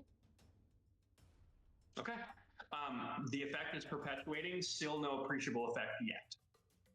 Okay. You have the rest of your action, movement, bonus action. Okay. Where am I on the map? Zoom in. And who's in the tent with us? There are 4 Chuckies. There's Well, Autoluke. There is Who are the this baddies? baddies. This captain is stepping in, and this badass-looking knight. But he has 3/4 cover. Yep, they both do. Oh no. Okay. I'm going to I'm just gonna run up to the lady that Enoch is grappling, and I'm going to use chill touch on her. Okay. There's a 11. I think it's a ranged That's attack, by the way. Chill touch is touch. Oh, okay. I did not know that. Yeah, so Oh, that's chill. 11 plus 8, 19 to hit, and then 2d10. That is. D10, 1, 2, 3, 4, 6. That's 9. 15 points of necrotic damage, and she can't regain hit points until the end of my next turn. Okay. Do you want to do this, or do you want me to? You can do it. Okay. Enoch, this lady just melts, literally melts in your hands and kind of turns into like this dry ash, and you don't know why. Chill touch is 120-foot range, just so you Okay. know. Mine doesn't say that. Mine just I think they mine says changed. range is touch. I think they changed it. It might have been a 1D&D change. Yeah. Yep, I was about to say yep. Oh, I mean, I guess that being said, you do know why this happened, because you watch as Mazin. Where are you trying to go next? I guess kind of closer to, I guess again the southwest corner, closer to the door where they're entering. Okay, so Enoch, you Well, watch as wait. Mazarin. Would that change my minor illusion sound effect? Do I need to stay in position for that to be effective? Okay. No. Okay. Then I'm gonna. Yeah. That illusion is basically there, and it's like perpetuating there. Where you go doesn't really matter. Enoch, you watch as Mazarin just like walks by, and as she does, she's almost like to get through the Chuckies. She just kind of like puts her hand on the lady's shoulder, and as she like just does that to push past her, you watch as like her whole shoulder just turns into ash, and she just like completely gets Thanos. Cool. Damn. That brings us And to. can I use my bonus action to study the man at the door? I want to know what his weaknesses are. Oh my god, this He's is going to be going to- very fucking he's- annoying. I just want to size him up. Oh He's my going god. to be weak to fire in just a minute. You're pushing it, lady, but I don't have the DMing skills to counter it right now. So Hey, it's all legal.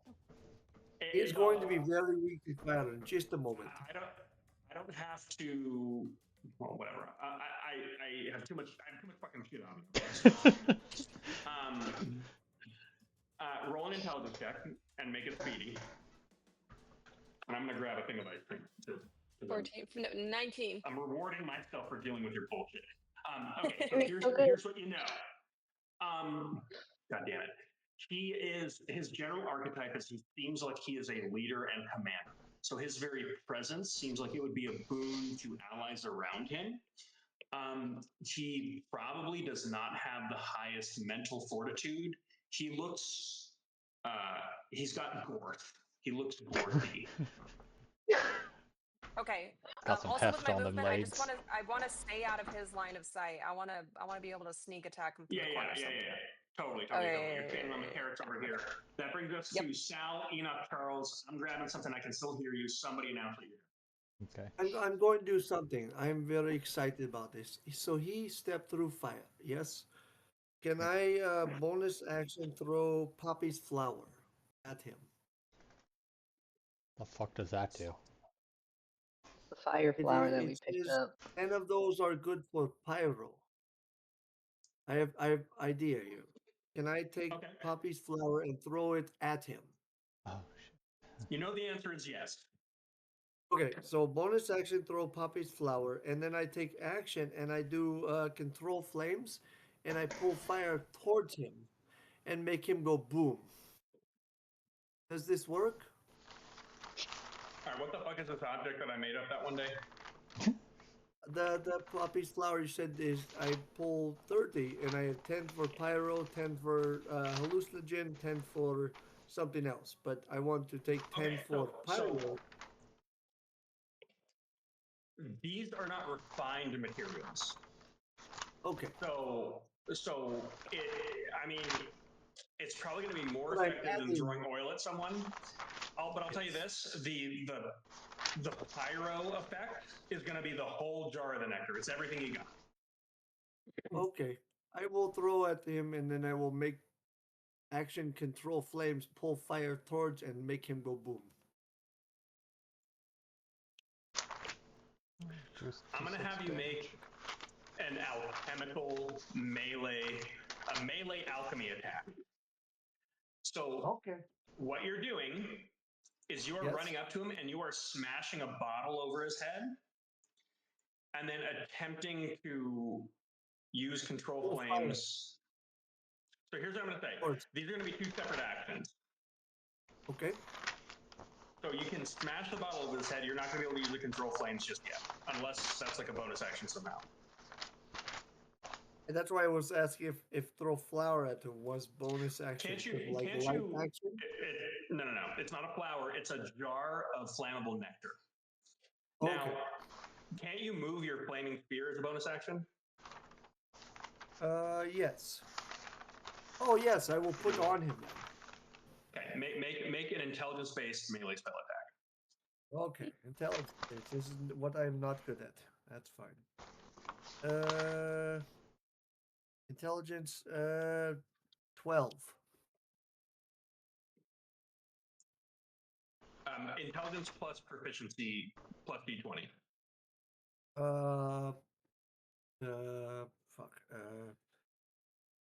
Sorry. 19. 3. God damn it. Okay, yeah. Yes. So you kind of waddle over to him, and as you pull something out of your bag, he looks at you, and you can tell by his posture, flower, he's like, and I throw a flower at him. no, it's not a flower, Eddie. I keep telling you, this is a jar of pickle juice. You're smashing a jar of pickle juice over his head. So you have to get right up on his ass. He does not regard you as a combatant because you are 90. Yes, So he has his hands down. You walk up to him. He does not perceive you as a threat at all. And as you roll up to him, you whip out your jar of pickles and you just smash it over his face. Roll a d4 Okay. and subtract your strength from that. Oh, this is good. Strength is good. I'm strong as. That is 2. Did you add your strength negative bonus? My strength is +0. Oh, nice. Okay, so you deal 2 points of piercing damage to him as he just looked at you like you told him a joke that was very unfucking funny. So here's what's You gonna laughed. I happen. saw it. The next time that he takes fire damage, so the next instance of fire damage, he has vulnerability to. And I go, oh, you forgot the end of joke was a big fire is on your ass, and I closed the door by like pulling the fire towards him. For the bonus action. Okay, there's no door, but I got it. Yes. That's made of This fire. Bad joke. the flaming spear goes over. He's gonna have disadvantage on the roll. Okay, he gets an 18. Okay, so he saved. What's the damage? Well, it's full damage of whatever you roll. Huh? It's full damage of whatever you roll because it's halved and doubled. 7 total. So you said halved and doubled. So what? 6 points of damage? No, 7. 7. So he takes 7 points of damage. Okay. And now run away. Okay, he will make an attack on you. Okay.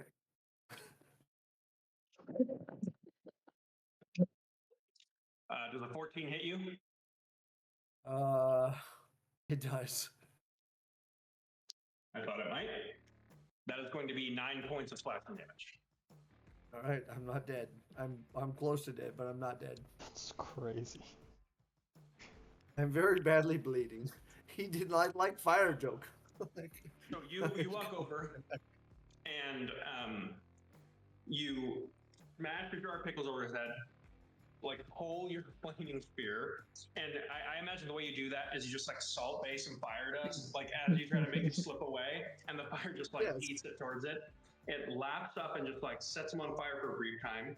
He pats himself out, and as you're laughing and mentioning something about like the joke, and you try to slip away, you immediately like feel like this choking sound as he just grabs the back of your coat, flips you around, and just headbutts you and almost knocks you completely unconscious. You get just blasted back by the headbutt, and you kind of just stumble away. Maybe not Path such good Autoluke- joke.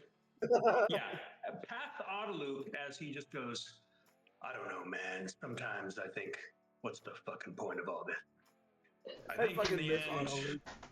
I'm probably just going to.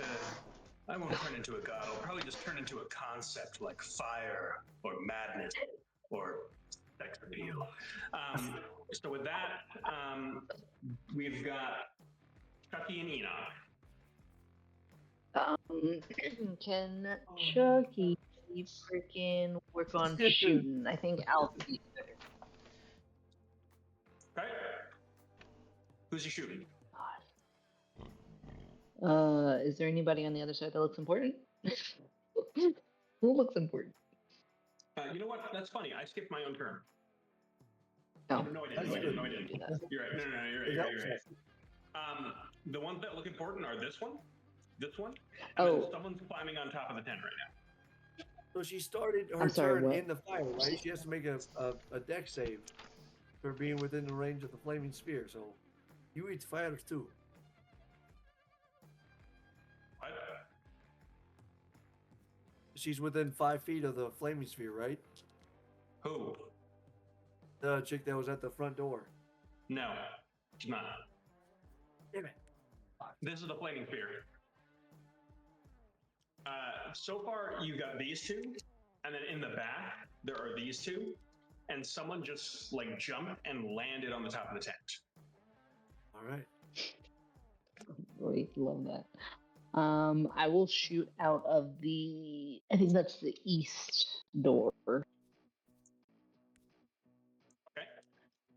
And that will be. These guys have half cover. I don't know if he cares about that. I don't know if he's a sharpshooter or not. Oh. That's a weird question. I don't think Let's take a so. look. Yeah, I don't think anyone says that. Yeah, so they do have half cover. Okay. I really don't know. Oh, sorry, he does have sharpshooter. He does not care about cover. Oh, sweet. Okay, perfect. Love it. Alright, so he's just gonna shoot that scary looking person right there. Which one? The one on the left side, the in red. Yeah. Yep.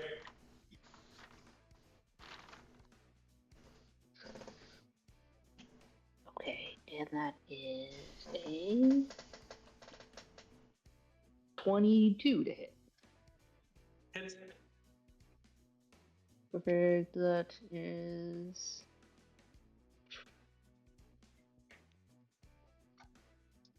10 damage.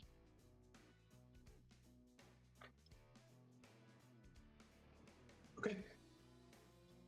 And then I don't know. Can we get these illusions in line and tell them to line up by the front? Yeah, make a persuasion check. Persuasion. Oh my gosh, just bad at that. Very bad at that. It's a 4. Okay. So as Chuck goes, look, guys, let's just try to be reasonable here. You watch as he kind of kicks the bottle of the potion that he drank, and Luminora happens to glance at it real quick, and with your Asimar vision, you see it reads Autoluke potion of it. Sorry, it says Autoluke's irrevocable elixir of self-duplication.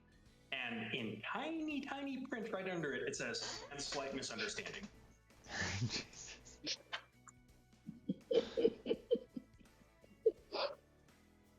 Yep. And then he'll take cover to the north side corner. Okay. As he does, you see the one on the ground just goes, and tell Paul that I said goodnight one last time. And then just watch as he just kind of like slowly like fades into dust, and the other one is just like just trying as he's holding him. Okay. I didn't realize he had 2 attacks, so I'll just do another shot, and it was a 21. Which I presume also hits, so that's another 6 damage. And his gun has 6 total shots each. Yep. Like a shooter.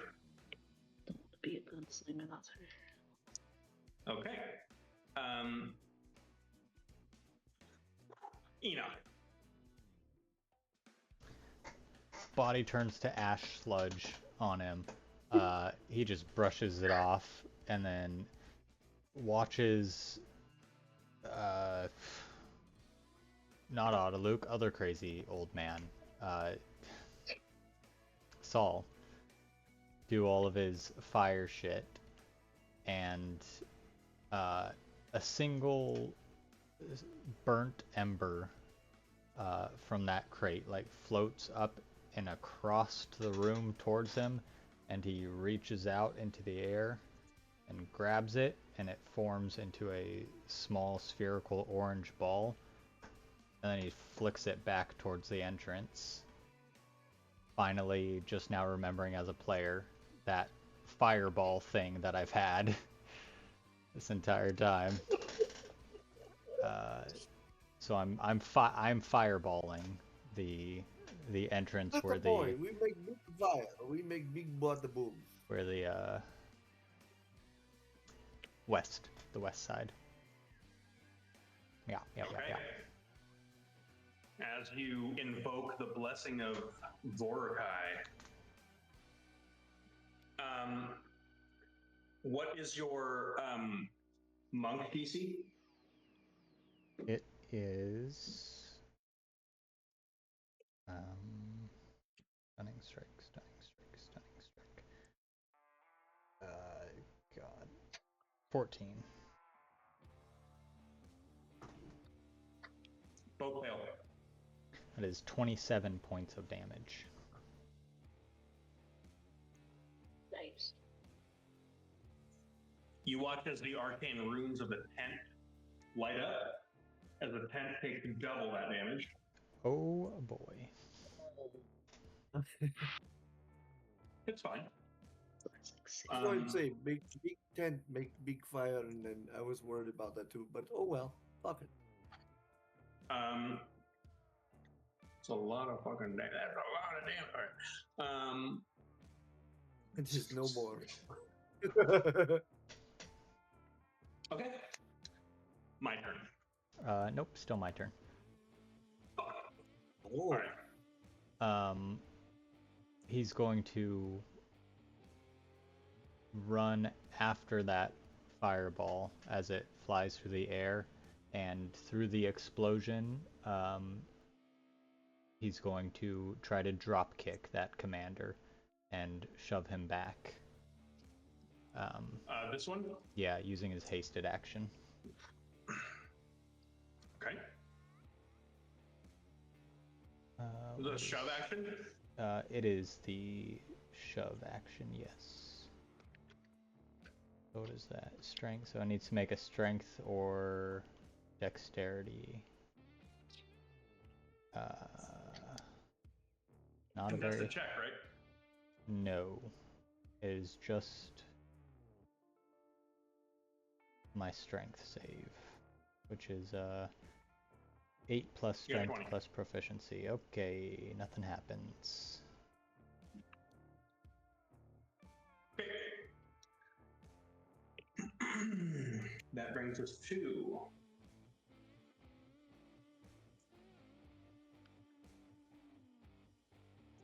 my Paladin of the Founder.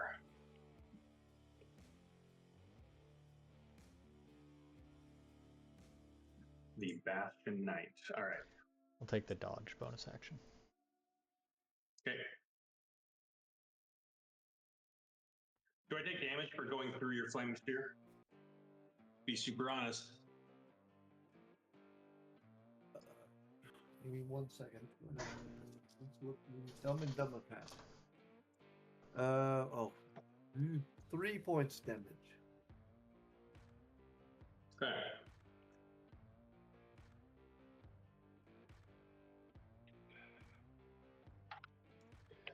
Okay. As she steps in, you watch as she immediately just kind of runs past, Move me like right to the middle of this room. Where were you? at that entrance. Oh, right. Sorry. She runs past a reaction. Okay. I hit. 18 to hit.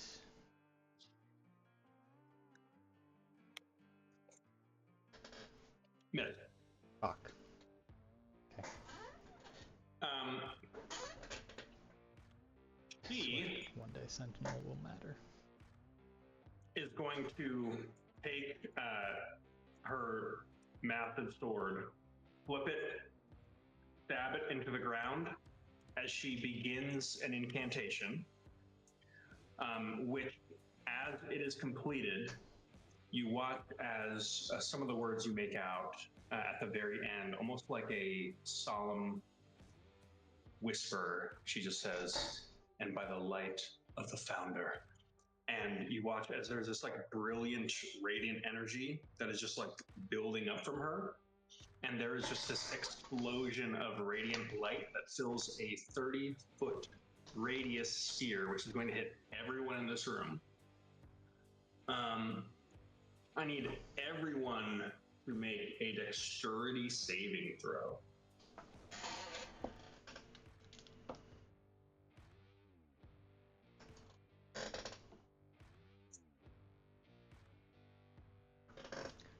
$19.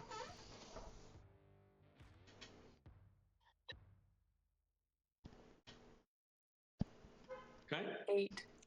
Rolled a fucking nat 20. I broke my back again, but I rolled a nat fucking 20. Okay. Wizard's on his toes. I might have pantalones, but I'm okay. If you rolled less than a 14, you take 9 points of radiant damage, and you have the blinded condition until the end of her next turn. If I succeed, how much damage I take? 4 You said this was radiant Holy shit. damage? radiant damage. Yeah. Okay. Saul is like has 1 health point left. Okay. You've been at 1 so many times. Oh yes. It's okay. You watch as It's a twig. this Chuck is deleted. This Chuck is deleted. This Chuck is deleted. Luke remains. Honestly, it's probably for the best. That brings us to soldiers.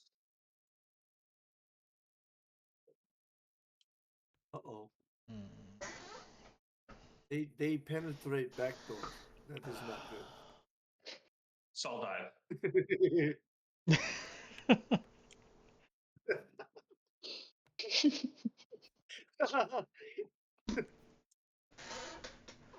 God, dog.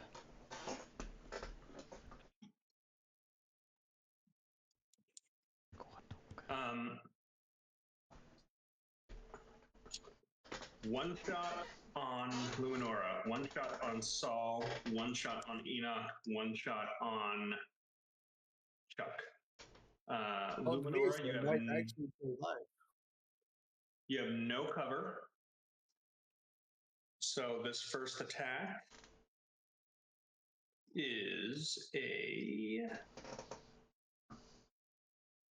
big money. Ooh, 23 to hit. Jesus. Can Saul react fake heart attack again or no? Yes, you can. I will fake heart attack. I'm dying. Okay. Luminora, that, as I said before, that's a 23. Does that hit you? Oh, that was me. I thought that was for Saul. Yes, that No, hits that was me. for you. No, he used his reaction to fake a heart attack. So that is 6 points of piercing damage. Stall, you do have half cover, so you have a bonus to your AC. Brings it up to 12. Oh, that's atrocious. That is a 7 to hit. Oh my god. I do not get hit. I think hard. Yeah. Oh fuck left.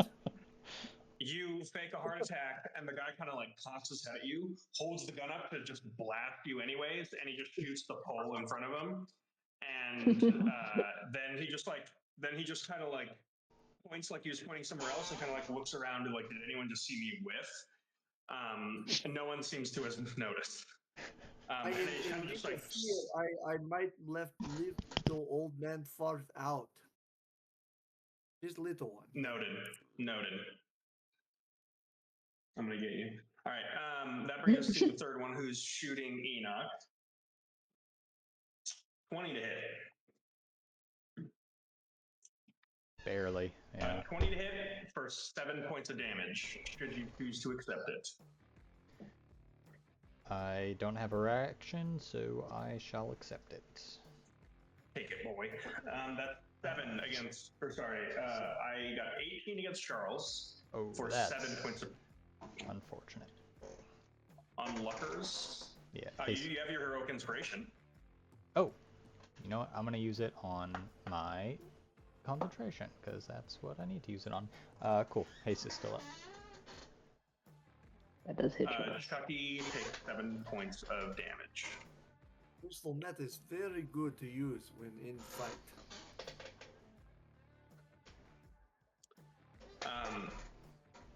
The Autoloop continues on and just says, which reminds me of the time when I was on the council for the Surimi Cabal. I was in the Coven of War, believe it or not. I once, don't tell anyone this, but I once led an army with an illusion of myself because I had slept in. That brings us to Luminora. Okay, You I fucking am missed going him. to Cloud of Daggers. Cloud of Dagger. Okay, I can't help it. Who are you Cloud of Daggering? I'm gonna get those 4 at the entrance.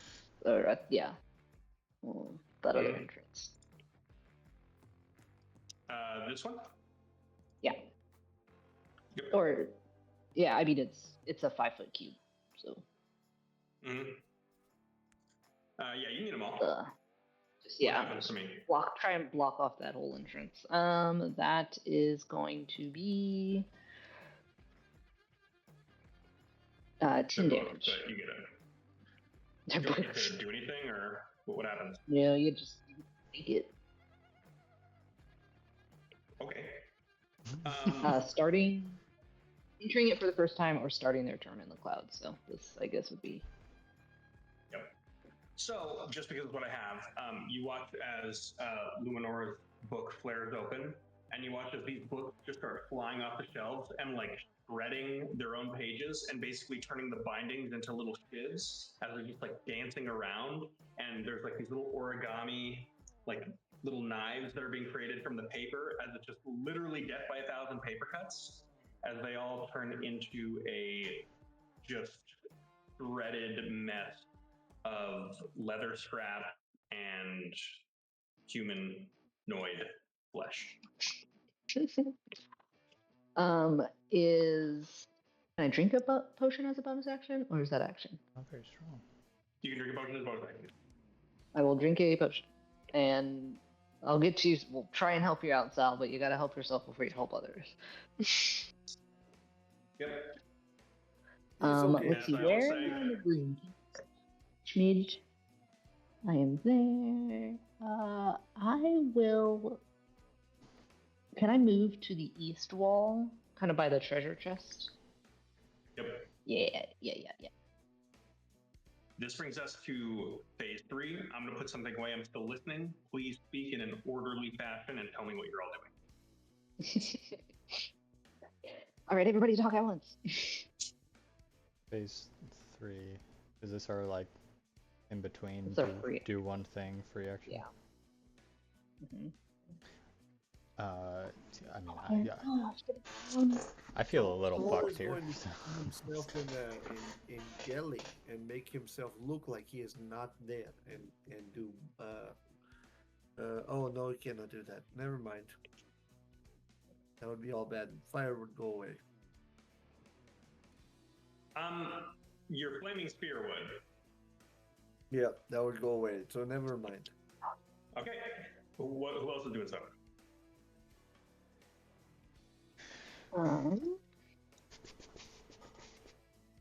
Can I who's closest to me? Where am I at exactly in this with heart attack? Right there. Bad guy's closest. Can I fake heart attack and then wake up and poof and blow sleep dust in face of one closest to me? Okay, I blow sleep dust. How does new sleep dust work? I like how you tell me the spell you cast and then ask me to explain it to you. Well, yeah, there's two way it works. There's two ways that sleep spell happens. I do not remember which one. Read the spell. Read the spell. It's right in front of you. What says I roll? What 4d8? You got the old one. It's a wisdom No, saving okay, throw. everyone wisdom saving throw or have the capacity condition. At which point they must repeat at the next turn. It's a 2-stage Save. sleep. That's kind of fucking annoying because this character is one of the particularly nasty specialists who has an aura that gives her allies advantage on saving throws. And I just rolled 2 natural 2s on this, and her aura is suppressed while she's incapacitated. Saul was Perfect. dying, and then this person looked like, oh ha, old man died, and then I say, oh, dust in pocket, poof, and I'm gonna tell you this: what really happened is from the time she walked in to the time that she passed out, she had no idea that you were there. okay, good, and I crawl away. Like, yeah, you so you fart in your hand, hold it up to her visor, she passes out, and you walk away. Yes, it was so bad she just fell asleep, and then Yeah. I pull fire closer to me to make bad guy at door get hit again. No.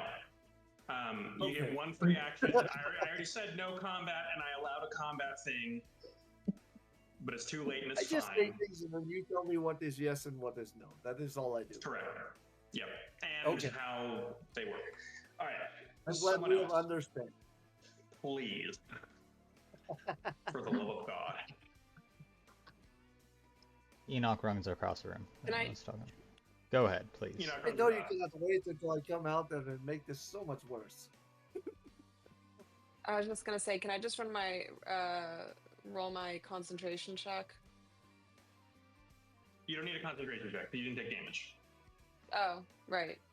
Okay. Well, roll up for the last So time you it's- took damage. Uh, Constitution saving throw.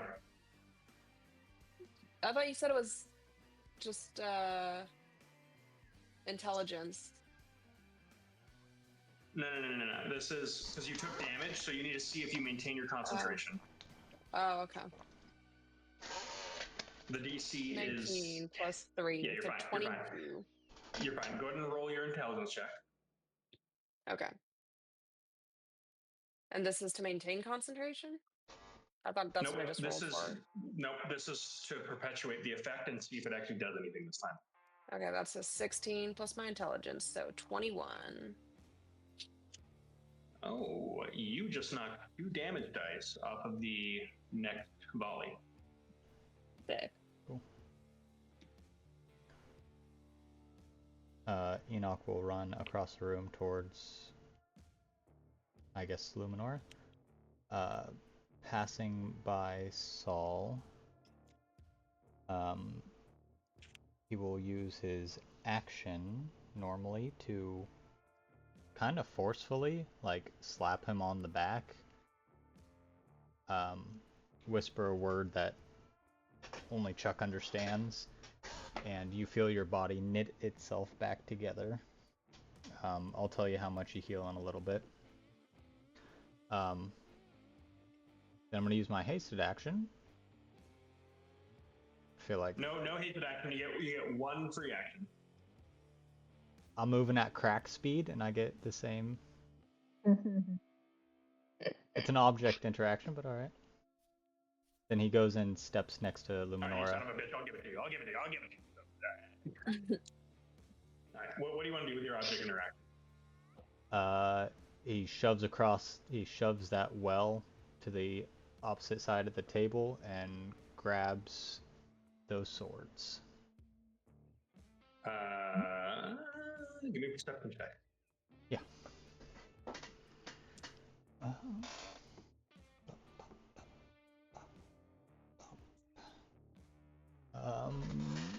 15. Okay. As soon as you touch the well, you hear this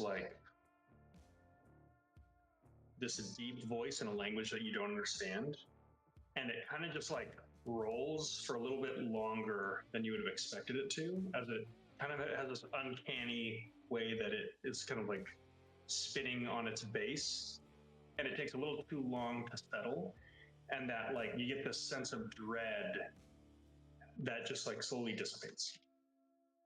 And then does that change what you do? Nope, he is arming himself with those swords. Okay. You can add this is a Hangul blade. So this is basically a +1 longsword that has both the versatile quality and the finesse quality. Are you proficient in martial weapons? I am proficient in a very specific amount of weapons. Longsword is not one of them. It is one of them? It is not. Okay. It's still +1, so okay. There is that. Okay, that brings us to Luminora. I will. Sorry. Top of your round. Once again, that collar appears, and you can kind of see it appear around your neck. One of those runes snap, and the collar itself fractures into it's a ring broken into 3 separate pieces, but still somehow holding steady. And you hear this rush of familiar voices. Most of them coming from your sister. Like a backlog of communications that have somehow been shut out, that you just get a sprinkle of a month of messages that you never received. You can't really make anything out, it's just voices. And again, this more now recognizable voice of your mother,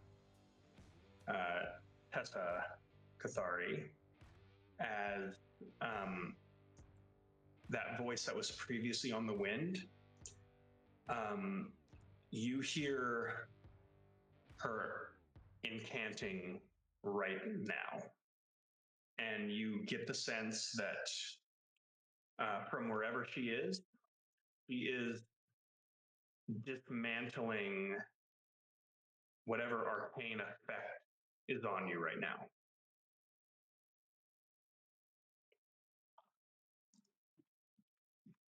Okay. I will cast Mirror Image and create duplicates of myself that are not unruly. as I'm kind of like I pause and kind of fill out my neck, and I'm like, I gotta focus, and I will cast that spell. Okay.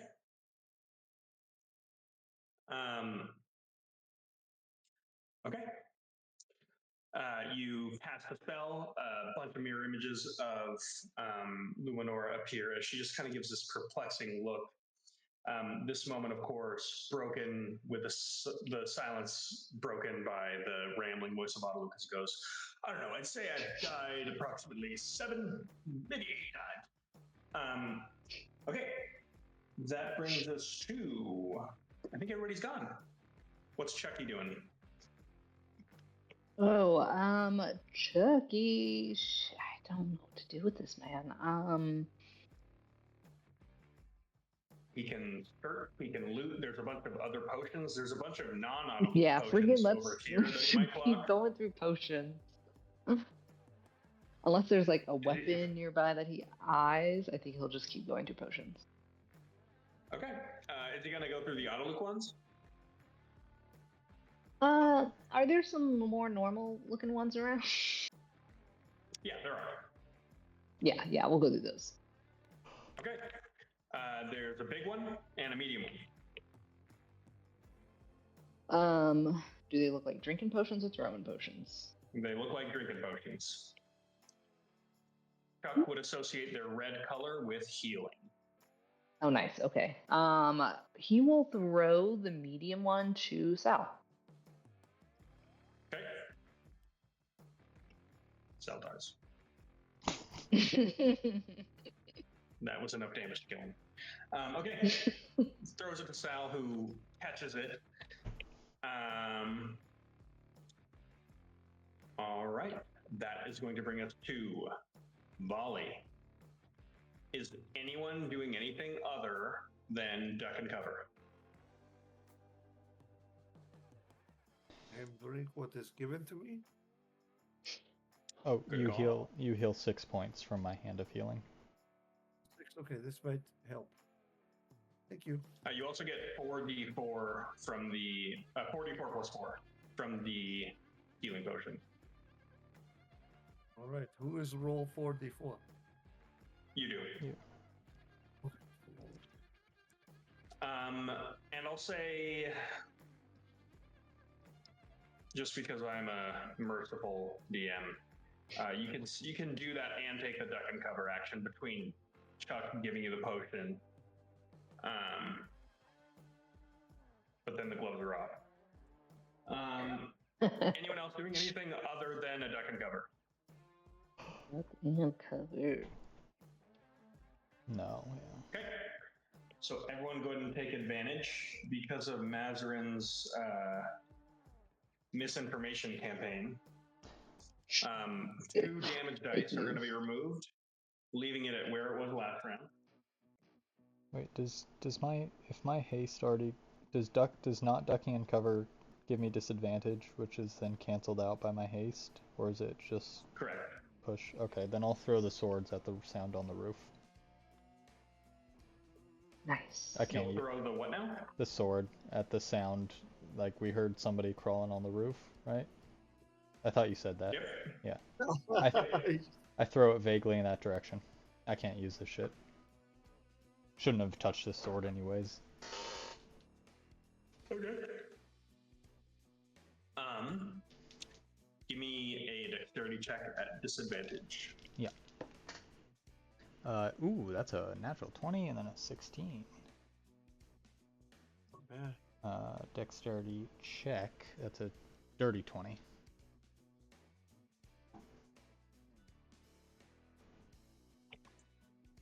Okay.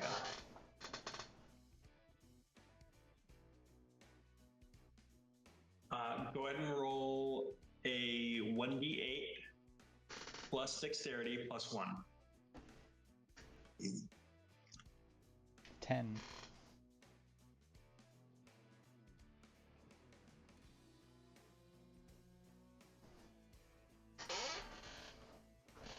Okay. It cuts right through the tent, which takes 20 points of damage. But this individual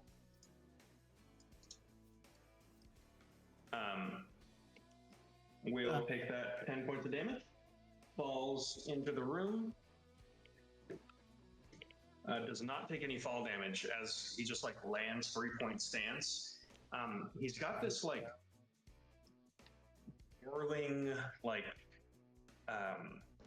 some kind of blade that seems to be powered somehow because it's arcing with lightning as he's carrying what looks like a more refined hand cannon that he's resting on the blade of the weapon as he is pointing it at the one who threw the blade. Okay, that brings us to volley. That is going to be, I need dexterity saving throws from everybody.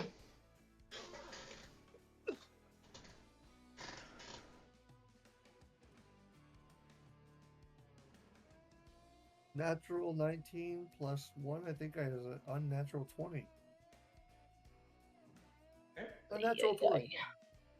18. 18, okay. 19. Okay. Okay. Did anyone get below a 15? I did. Doesn't sound like. Oh, what'd you get? I did. Okay. Luminora, you will take. Actually, sorry. Can I use my heroic inspiration to reroll? Yeah. That was a real bad one. That is a 16. There you go. Okay. So everyone takes 5 points of piercing damage from this volley.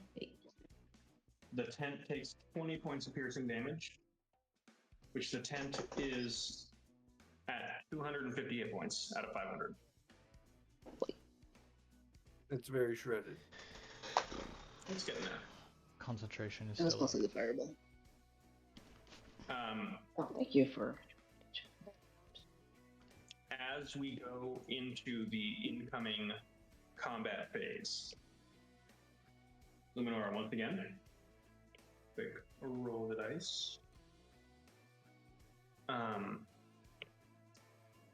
This is a natural 20 for Thessa. Hurt me, right? Depends on how many hit points you have. Mom! Okay. So,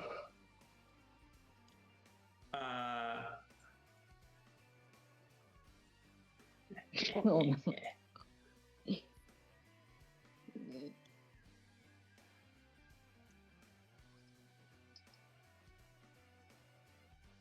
um,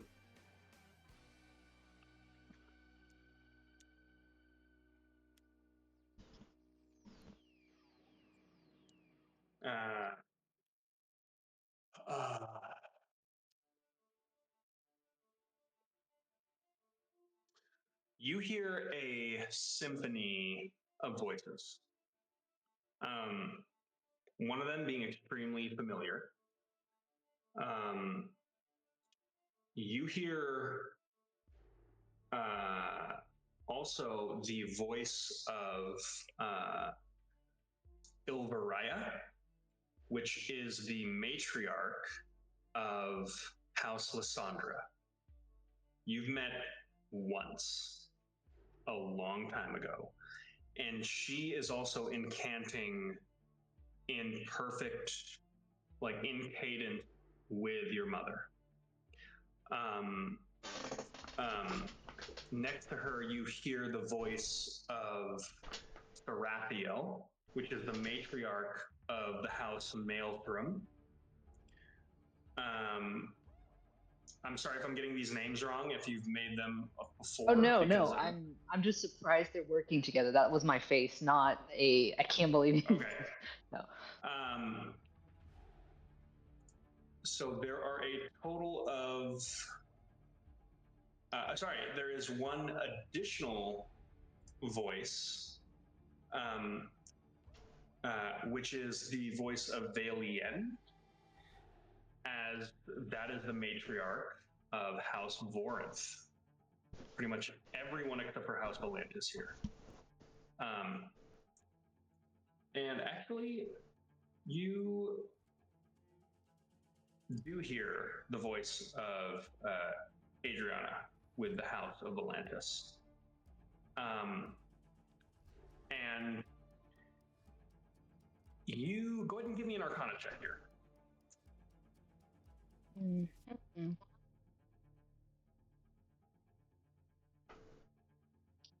Natural one.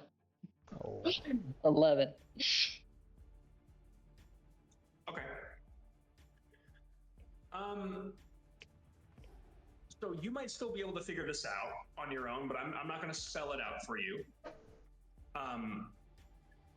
Whatever effect, so they're not really dispelling whatever effect this is.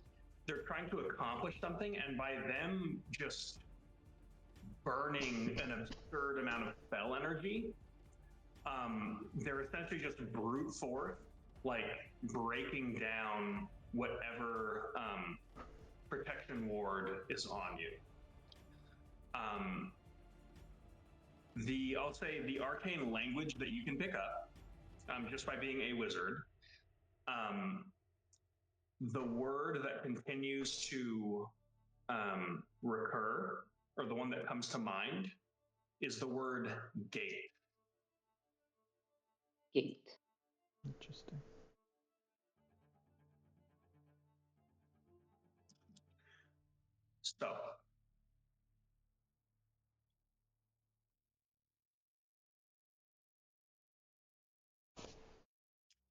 So you are getting a sense that this whole time, since the tether has been cut,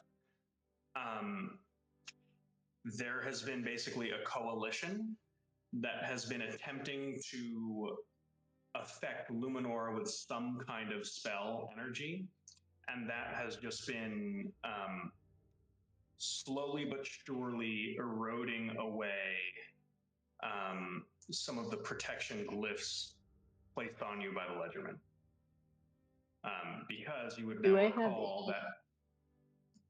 Oh.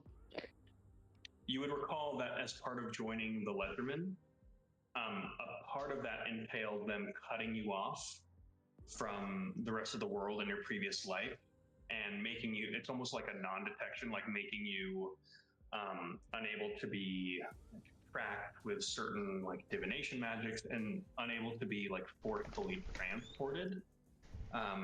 And it seems that the noble houses of Conscriptus have basically like blown through like a small country's worth of spell energy to not even bypass it, but just supersede it. Do I have any sense of anything I could do to accelerate it? That's an excellent question for next week, where we pick up right where we left off right here. Oh, you dog. Get off of me, dog. So Okay, with that, well. we will pick up back in this hellscape to see how